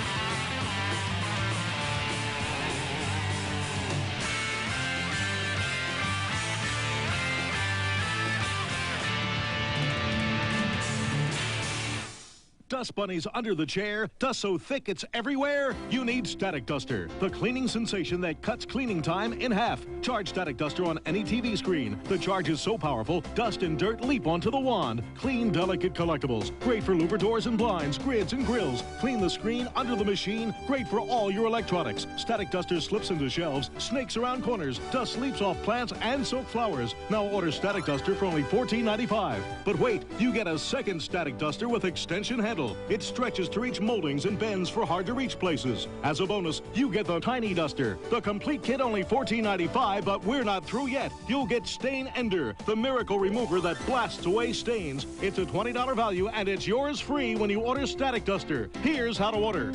To order Static Duster for only $14.95 plus shipping, have your credit card ready and call 1-800-817-3388. Or send check or money order to the address on your screen. Sorry, no CODs. Although the GSX-R 750 just won back-to-back AMA Supersport championships, and the GSX-R 600 had the most AMA 600 Supersport victories, we weren't satisfied. We made over 20 major improvements to the 600 and gave the 750 electronic fuel injection. Now even its shadow can't keep up. The GSX-R 600 and the GSX-R 750 from Suzuki. Art Ekman along with David Bailey and Marty Reed. And David, take a look at this. Well, this was the battle between Roncada and Ramsey. Ramsey won that one. Roncada had to go off the racetrack, rode the whole side of the track down there. He didn't pick up a position, so I don't think he'll be docked from that. John Dowd, Villeman, and Ramsey on the podium with Roncada and Schnell rounding out the top 5. And as we look at 6 through 10 of the official finishes, let's check in with Marty Reed, who's made his way over to that podium now. Very happy, John Dowd. We talked about it before the race. You said your confidence, your ability or inability to relax, and you weren't trying different lines. Boy, you changed everything tonight. Yeah, I felt like a different person out there tonight. I just, I felt like I was kind of moving around the track and, just doing different things, and that's one thing I haven't been doing, the last couple of races. And, I think that's, what hurt me out there is not getting a good start and not being able to get out and try different stuff, and it just kept me back. Yeah, but you did 2 things that you hadn't done recently. You were able to pass to get to the lead, then you were able to defend. Yeah, well, I kind of liked being behind a little bit at first. I was trying some different stuff behind them guys and sort of seeing what was working. And, once I finally got around for the lead, I kind of, you tried using the faster lines that I found before. Well, a great win. Let's move right next door. Second place, David Villeman. David, 3 wins in a row, second now. Points battle is still nip and tuck between you two. What was the difference in this race, in your opinion? I did not a very bad start, and it was difficult because it's a one-line track a little bit because there's so many ruts. And John and I start far, and he did a good race. I did a little bit more mistakes than him, and it's why I finished second. And I was not so fast to beat him tonight, and it's why I finished second. But I'm happy with the race with a bad start. Yeah, but now you're still in this battle. It looks like it's going to come down on this division between the two of you. Is that the way you size it up now? Yeah, because Stefan got only a fourth position, and it's why I take a second place now. John is leading the championship, so it will be a good battle between both of them. Well, thank you. Good run, and still a great battle for the points. And now let's bring Nathan Ramsey in here real quick. Nathan, I got to tell you, you guys have had a real tough season so far. This has got to be a big boost. Oh yeah, for sure. As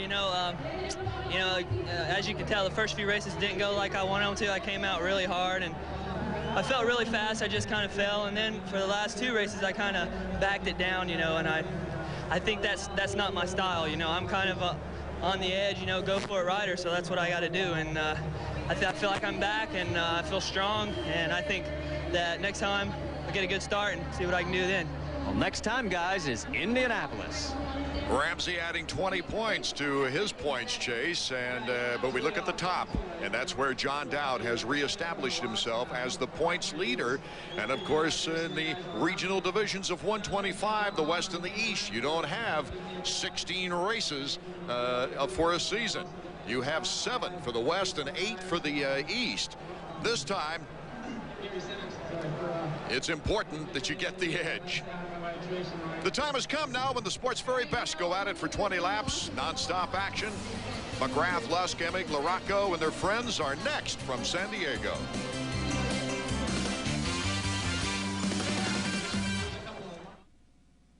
So instead of winning the series, they now go to a pivotal Game 7. Rich? If you're really into sports, you'll really be into new ESPN, the magazine. Issue after issue, you'll be involved like no sports magazine ever involved you before. Do we have a problem here?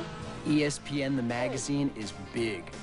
Bigger in size, bigger with news, pictures, player profiles, inside information, and amazing access to places you've never been before. So call now for ESPN, the magazine.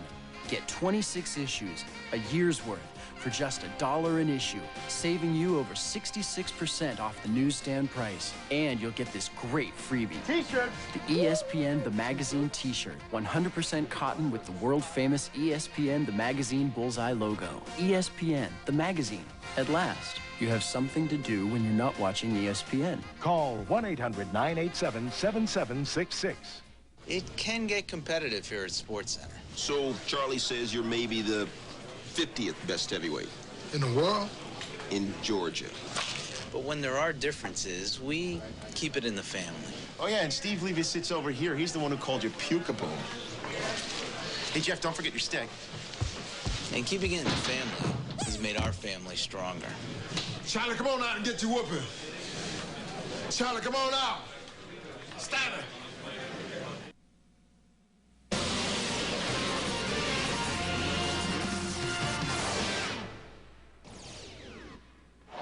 We're back in San Diego, California. Art Ekman along with David Bailey. And David, I don't know as we could get anything more exciting than what we just saw in the 125s.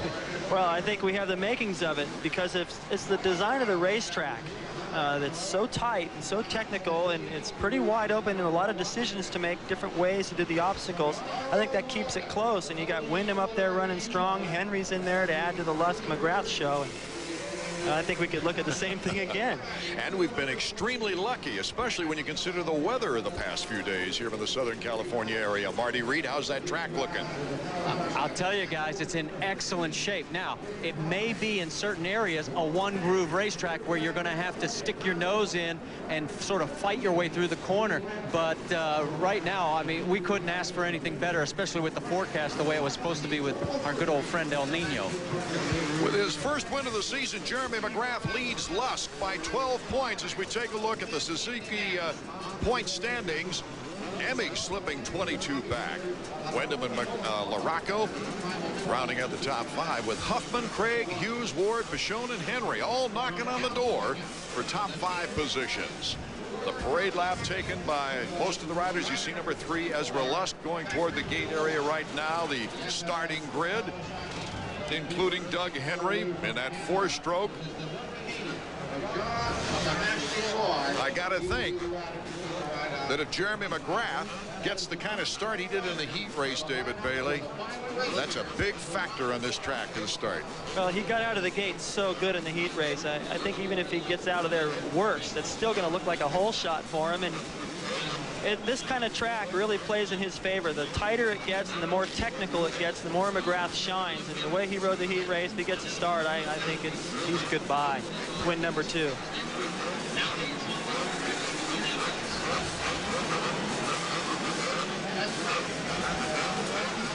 Jeremy McGrath is having fun again. Ezra Lusk. Jeremy says that Ezra is the only guy that he doesn't have covered in this field. My reaction to Jeff's race last weekend was as, different as anyone's. I mean, I was really surprised and couldn't understand it, and especially after I heard that he hadn't fall down. So, I mean, maybe he just had he wasn't thinking clearly, had a bad race. We can all have those, and I mean, the fastest guy, the guy right now is not Jeff Emig. He's the #1 guy, and he's the, the guy that's a champion from last year. But Ezra seems to be the guy to gun for right now. I'd have to agree. I mean, I feel like I got the strongest bike and the strongest physical fitness, and mentally I just feel wonderful. I mean, I feel like I can come from anywhere and finish wherever, unless Jeremy obviously gets a start like he did last week. But Jeremy's a great champion, and I look forward to a lot of battles with him in the future. And I'm sure all this whole deal is going to come down to me and Jeremy, because he's been riding the best, and he's the guy that that I'm looking at right now. Mike Gosler, his mechanic, putting the goggles on. The excitement starts to build. Jeff Emig needing a win to get back into the title chase. 52,007 fans here in San Diego. And the sign is sideways. Look out. Who will get the break here at the start? Jeremy McGrath gets a great start in front of Lusk. Jeremy McGrath with another great start. Number 19, Doug Henry, though, is right there on the 4-stroke. Lawrence going down to the first corner, also collecting Damon Huffman and Tortelli. So those guys all the way at the back of the pack. McGrath so clever through that first corner. Not only did he get there first, but he went around the corner. Beautiful. Scored it off that little tabletop to make sure he had a good run at the triple. Ezra Lusk in 5th spot, not that far back. We could still have a great challenge later in the race. McGrath. And then Henry on the 4-stroke with Wyndham right on Henry's tail. Then it's Greg Albertine and Ezra Lusk. Ryan Hughes, Jimmy Button, Michael Craig. This is set up beautiful because Jeremy and Doug Henry were definitely the fastest guys so far tonight in their heat races, each picking up the win. Wyndham was right there, staying pretty even with McGrath. Cutting inside, Kevin Wyndham. Good place for the move. Caught his teammate a little bit off guard right there, set up for the triple, went right in there and took it away. Now, just like in the heat race, Wyndham second to McGrath. This time we'll see with the amount of laps they got to cover this time if he can catch it. Kevin Wyndham making some breakthroughs right now, and here's a switch now back. Doug Henry makes the move on his Team Yamaha teammate, Marty Reed. Well, a couple of things. While those two Yamahas are duking it out, it's allowing Jeremy to pull away. But the other thing is that Kevin Wyndham, remember, you guys talked about it in the 125 final, that he's been a little tight in this finals, and he was the first man that went up to John Dowd to talk to him about that race and that big victory. Wyndham not racing here in '96, the last race that was staged in San Diego. He had a broken collarbone at the time that he sustained in practice, and it was the only 125 he missed. Lusk blitzing through those whoops, getting by Albertine, staying in contact with the leaders. He's got to move with the two Yamaha teammates. McGrath is getting away. Ezra Lusk has proved he can come from a long way back. He did it at Sun Devil Stadium to beat Jeremy McGrath. But he had too far to come back last week in the Seattle Kingdom. Incredible, though, what he did was he got a second-place finish. Ezra Lusk trying to make up the space. Jeremy McGrath now has not let up. He knows he's got the charge. Well, McGrath is able to jump this triple every lap as Lusk just went forward as well. You've got to go wide to do it, and he's got enough room to go out there and take that line. Henry losing ground to McGrath. McGrath just getting away about quarter of a second a lap. That adds up. This riding perfect. He's charging so hard every inch of the racetrack. He looks like it's the first 10 feet of the race. On my watch, it's a 4-second lead for Jeremy McGrath as he comes across the finish line. 16 laps to go in our 250 main event from San Diego. Henry makes the corner with Wyndham and Lusk in that order. Albertine is still behind Lusk. Wyndham right there, this would be his best finish yet. So I have to think this is another stepping stone for him. I think he's a smart kid. He knows that to go out and take a lot of chances and try to ride a little bit over his head to go after Jeremy might not be the best thing tonight. Right now, he's got company from Lusk. It'll be interesting to see how he reacts to that. You notice Henry tried the triple, but Wyndham did not. Well, it's Jimmy Button making a move. It's a little faster in one place and a little slower in another. You've got to go wide in the corner before. I think it comes out perhaps maybe the same in the end. Watch these two. Albertine not having a good season at all. Jimmy Button, who has all of a sudden gained a lot of confidence from his appearance last weekend at the Kingdom. And that was smart right there. Button was all set up to square him off and get the inside into the corner, and Albertine has put on the brakes, left him no room. A 4.5-second lead for Jeremy McGrath out in front. As we take a look at Button, makes the move on Albertine. Jimmy Button now moves into 4th place behind Ezra Lusk. Well, you kind of see that coming. Everybody's been able to make that pass. Every time the guy goes wide in front of them, they just stand across the inside, take it over. Oh, Albertine left that front end drop just a little bit too much going to the corner, just at 6 inches too low. It caused him to go over the bars. That puts Hughes up a notch now. Ryan Hughes with one of his better races. Albie trying to get started, getting back in the race. He's gone down now in almost every race, David, except for one that I recall. Well, as long as he stays healthy for the outdoors, I think that's where his focus is going to be. And McGrath through that outside and over the triple. He doesn't have to worry about anybody cutting to the inside of him. Look how aggressive into that corner, right back on the power to get a good run at that whoop section. It's a perfect track for McGrath. Very technical. Looks like he brings back some of his BMX days, the way he goes over these whoops and jumps. Well, he makes it look so easy, but what he's doing now this year is I think he's even picked it up a notch. He's gotten more and more aggressive. So what used to look like it was just him riding around the track, making it look easy and smooth. Now you can see a little bit of intensity mixed in there with it, and that's why he's pulling away. Henry, Wyndham, and Lusk, surprisingly so, have not been able to gain any time on him. I think what's happening now is these guys are all riding great. There's not really much you can do to change position. You just have to wait for a mistake, keep the pressure on, and hope the guy in front of you messes up. Ezra Lusk is going to start feeling some heat from behind from number 11, Jimmy Button, pretty soon, as we take a look at the second and third place riders. What happened? Lusk. Kevin Wyndham came around and clipped one of those tuck boxes, and it got stuck in Ezra Lusk's front tire as he was approaching the triple. It's locking up the front wheel right now. What a bad break for Lusk. Ezra Lusk. You know what, Art? This could be no points for Ezra Lusk. This could drop him out of the race. I don't know how he's going to get that out of there. It's just completely wrapped in the wheel. So a very bad break is now one of the track workers coming to help try to rip it out of there. Yeah, you can see the reaction by Mike Gosselar. It's just Lusk approaching the triple. It flipped out in front of him. Now Jeremy's going to come around. He got it free and is just taken off. McGrath is going to come around and see that big black number 3 just ahead of him and wonder what the heck happened, and notice that's a big boost in the points. Ezra Lusk, 12 laps to go, and he's in 20th place. That's 1 point compared to 25 for McGrath. Well, the exciting stretch run to the checkers isn't too exciting here with the 250s, but you can't say that that isn't exciting for this young man, Jeremy McGrath, as he tries for his unprecedented 5th Supercross title and his 2nd straight win on the season. We'll be right back to see what the final results will be.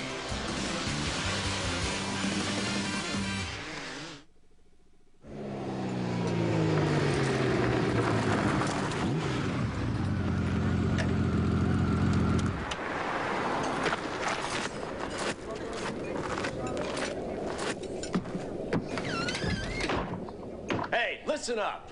Honda dealers are offering 5% financing and no down payment on all new Valkyries.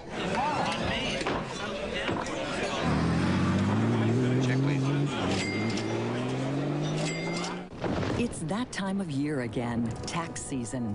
Are you prepared? Will you file your return with confidence or with crossed fingers? The Wall Street Journal Guide to Understanding Your Taxes can give you more confidence. And it's yours free with 10 weeks of the journal for just $3.90 a week. The Guide and the Journal. Necessary items during a stormy season. Call now for the Wall Street Journal, 800-248-1300. That's 800-248-1300. Hello, my name is Spike Lee. I'm having my own night on Classic Sports Network, where we will go back to the glorious year, 1969. The Mets, the Jets, and the New York Knicks, all world champions. Joe Willie Namath, Emerson Boozer, Seaver, Kuzman, Clyde, Willis, DeBusschere, Cleon Jones, Don... Celebrate Black History Month with Spike Lee, Sunday at 7, only on Classic Sports Network. Harrelson, Jerry... Taking a look back at a one-time only race, the Miller Masters, a $30,000 10-lap dash for cash. You know that's not a powder puff. That's number 3, Brock Glover, in his pink JT riding gear. He grabbed the whole shot and was never challenged. Johnny O'Mara in second had already won $25,000 in cash at the Wrangler Dash earlier that season and was still on a high after wrapping up his first Supercross title earlier that night.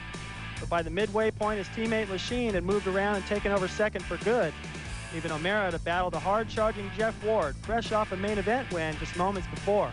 It was a great night for Ward and O'Mara, but with the richest purse in U.S. Supercross history on the line, the night belonged to Brock Glover. He got a few laughs for his pink outfit, but in the end, he was the only one laughing, $30,000 richer. Welcome back to our Supercross in San Diego, California, with 11 laps to go. Here comes Jimmy Button making the pass. Oh my goodness, he made the pass on Wyndham and blitzes through the whoops.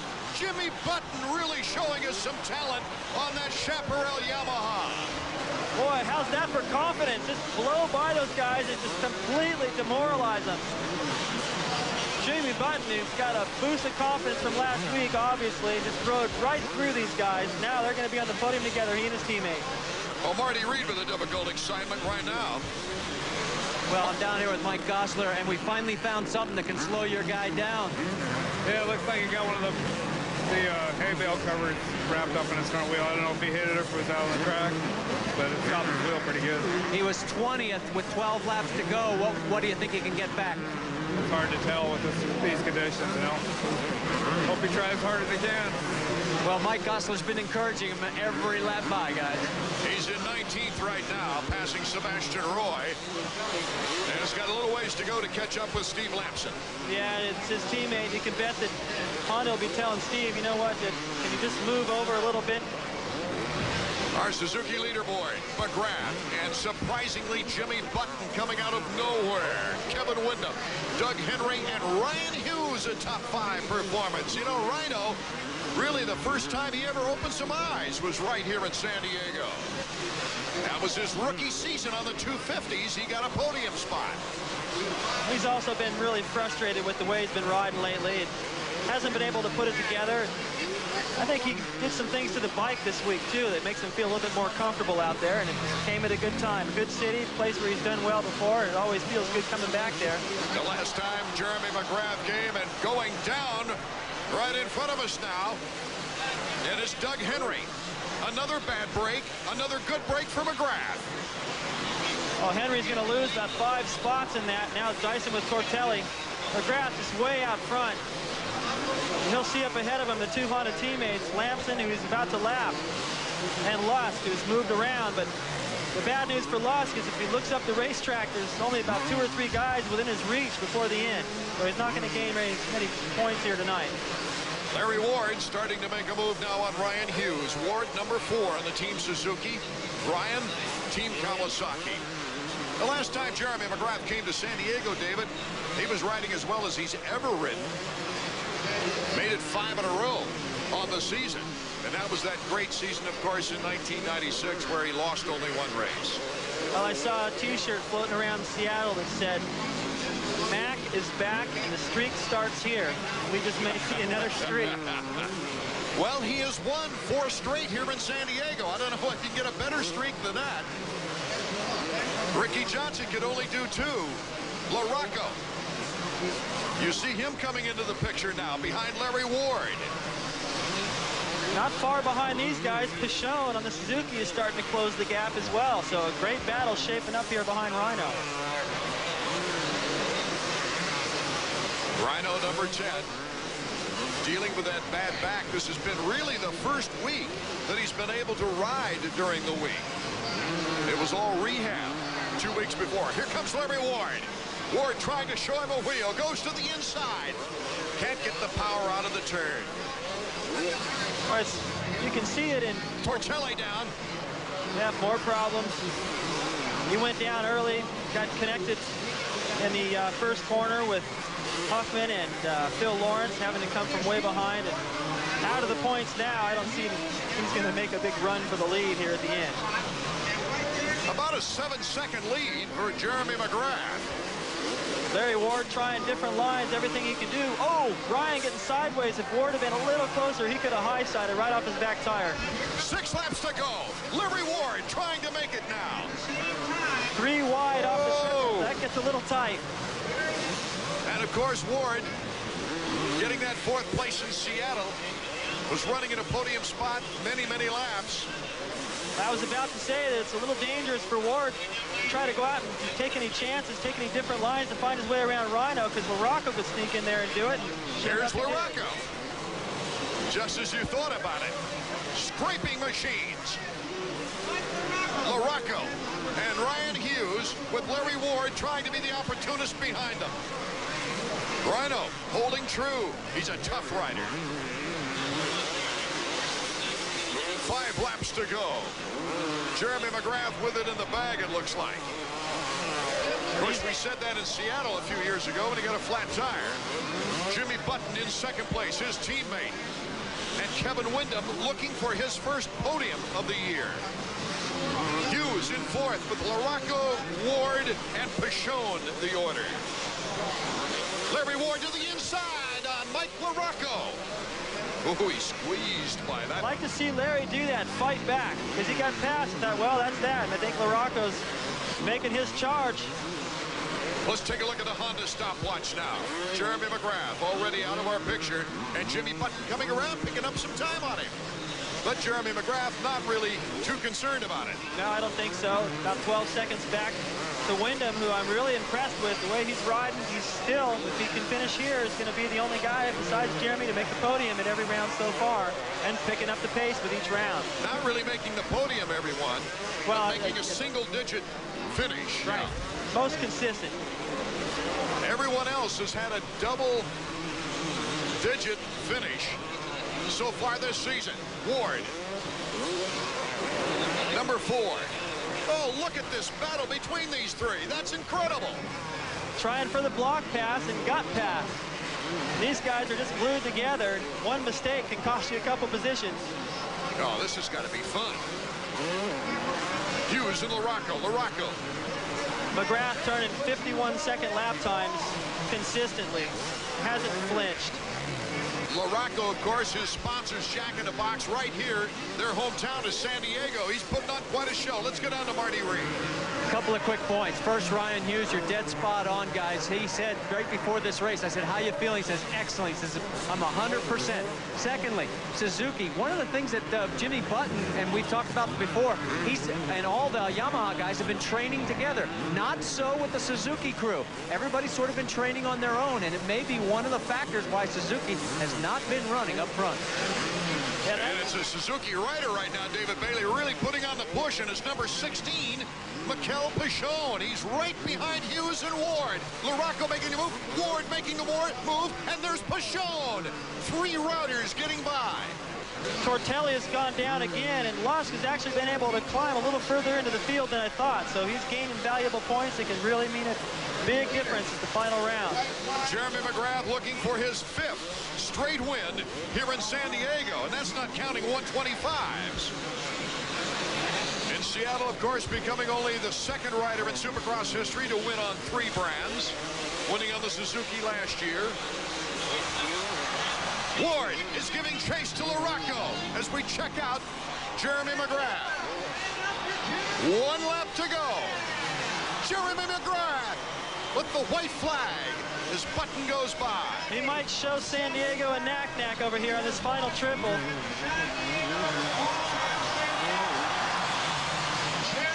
He was a huge favorite when he rolled out for the opening ceremonies, and he's given the crowd what they came to see. McGrath, Button, Wyndham, LaRocco. Boy, this is going to feel good. In Button's mind, it very possibly could have been 2 podiums in a row, but it feels good to get on it at least once. Teammates, 1st and 2nd. Jeremy McGrath taking plenty of time, teasing the crowd. Jeremy McGrath, his 47th career victory. Jimmy Button, his teammate, his highest finish in 250 Supercross. And Kevin Wyndham, who has a win under his belt last year, gets his 1st podium. Then LaRocco, Ward, Pichon in that order. So Jeremy McGrath, who just keeps erasing all kinds of records, ties Ricky Johnson and Bob Hanna with 63 career Supercross, motocross combined victories. Teammates on Chaparral Yamaha saluting the crowd together. 1 and 2 here in San Diego. Back in a moment.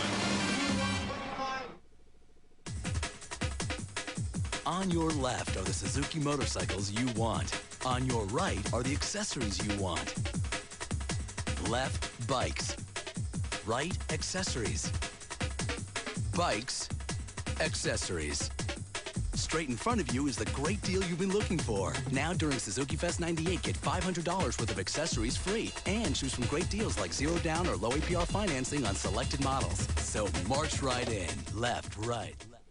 What's the right grip feel like? Should you use the same club on every chip shot? The answers are in Golf Digest. No matter how well you play, you'll find tips and advice that will dramatically improve your game. Guaranteed. Want to know where the slot is at the top of your backswing? Or if you're good enough to carry a 4-iron, subscribe to Golf Digest. 12 issues are only $19.77. You'll also get our video, Hit It Longer and Straighter, free. Call 800-247-3900. That's 800-247-3900. Before the flag drops, tune in for up-to-the-minute pre-race news and interviews. We'll take you inside the oval with a special RPM today at 11, followed by NASCAR Today. Daytona 500 inside the oval, Sunday at 11 on ESPN2.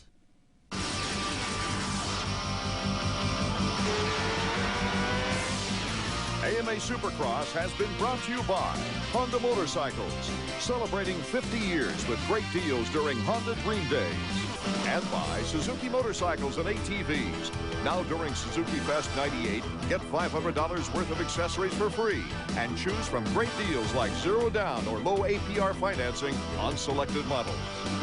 The assault on the all-time Supercross record book continues with Jeremy McGrath, his 2nd win in a row, and widening that points gap. And I bet Jeremy McGrath is almost as happy about his teammate Jimmy Button after that heartbreaking situation last week when he went from 2nd to 6th with the checkered flag in sight. But anyway, it's McGrath, Button, Wyndham, LaRocco, and Ward, our top 5. And as we take a look at the 6 through 10, Marty? Yeah, I'll tell you what. Look at the smiles down here. They were talking about a shirt they saw that said, Mac is back and the streak starts here. 2 in a row.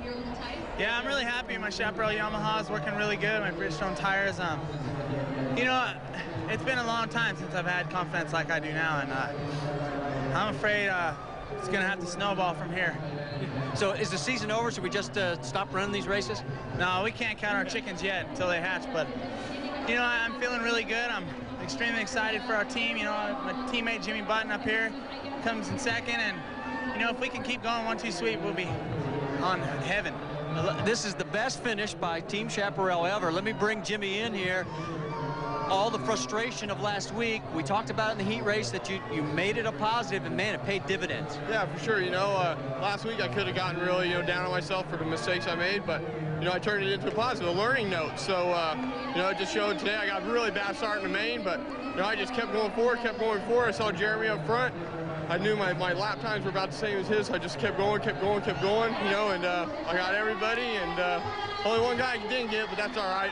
We'll take second place for tonight. Yeah, bad start, 15th. So, I mean, a great comeback. This is spelling a big set of problems come next week at Indianapolis, too.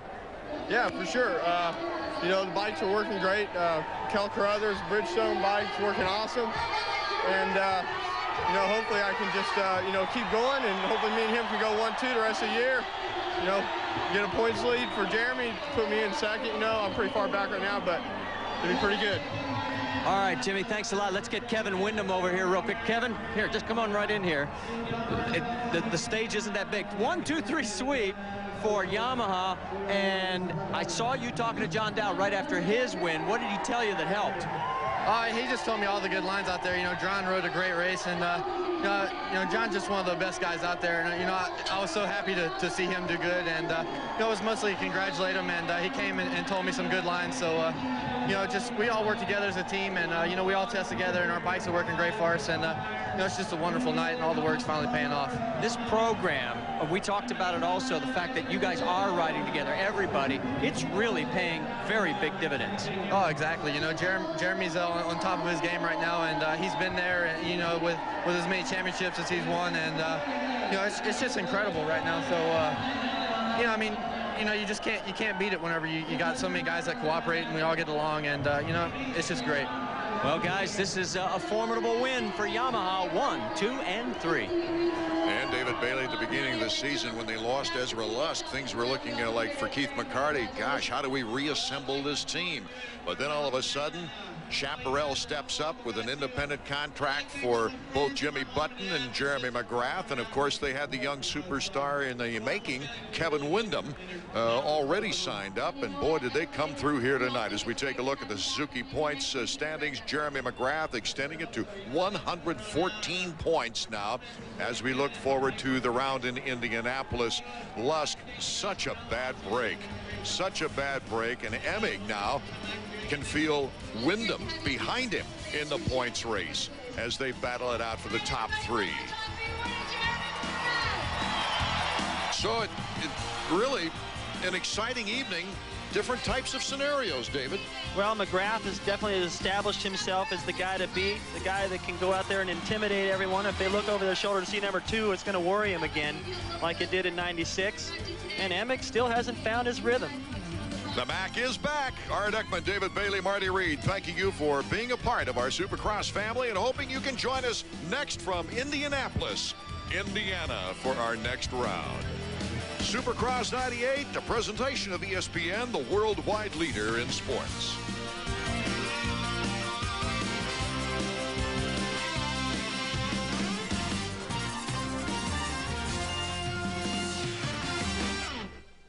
Daytona International Speedway has been alive with activity for more than 2 weeks now, as Speed Weeks 98 continues to count down to Sunday. This final Friday in Speed Weeks is affectionately known as D-Day -2. We are 2 days away from the $7 million 40th running of the Daytona 500, a day when one driver's Winston Cup dreams will become a reality. 56 came to try. 43 will start on Sunday, but today it is time to wait. Today, it is time to worry. And today, it is time to watch as 42 guys go for the cash in a series called Dash. This garage has been busier than the parking lot at the flower shop the morning before Valentine's Day. Guys in and out and in and out. We've seen Can-Am cars and Endurance Championship cars in here. The ARCA cars were here. They left last Sunday. Then more than 110 Busch Grand National cars and Goody's Dash Series cars moved in. The Busch guys are on center stage tomorrow. But today, it's the Goody's Series and an 80-lap dash. The NASCAR Goody's Dash Series can be as rough and tumble as any other division and can produce a victory as satisfying as any other. You don't think these cars are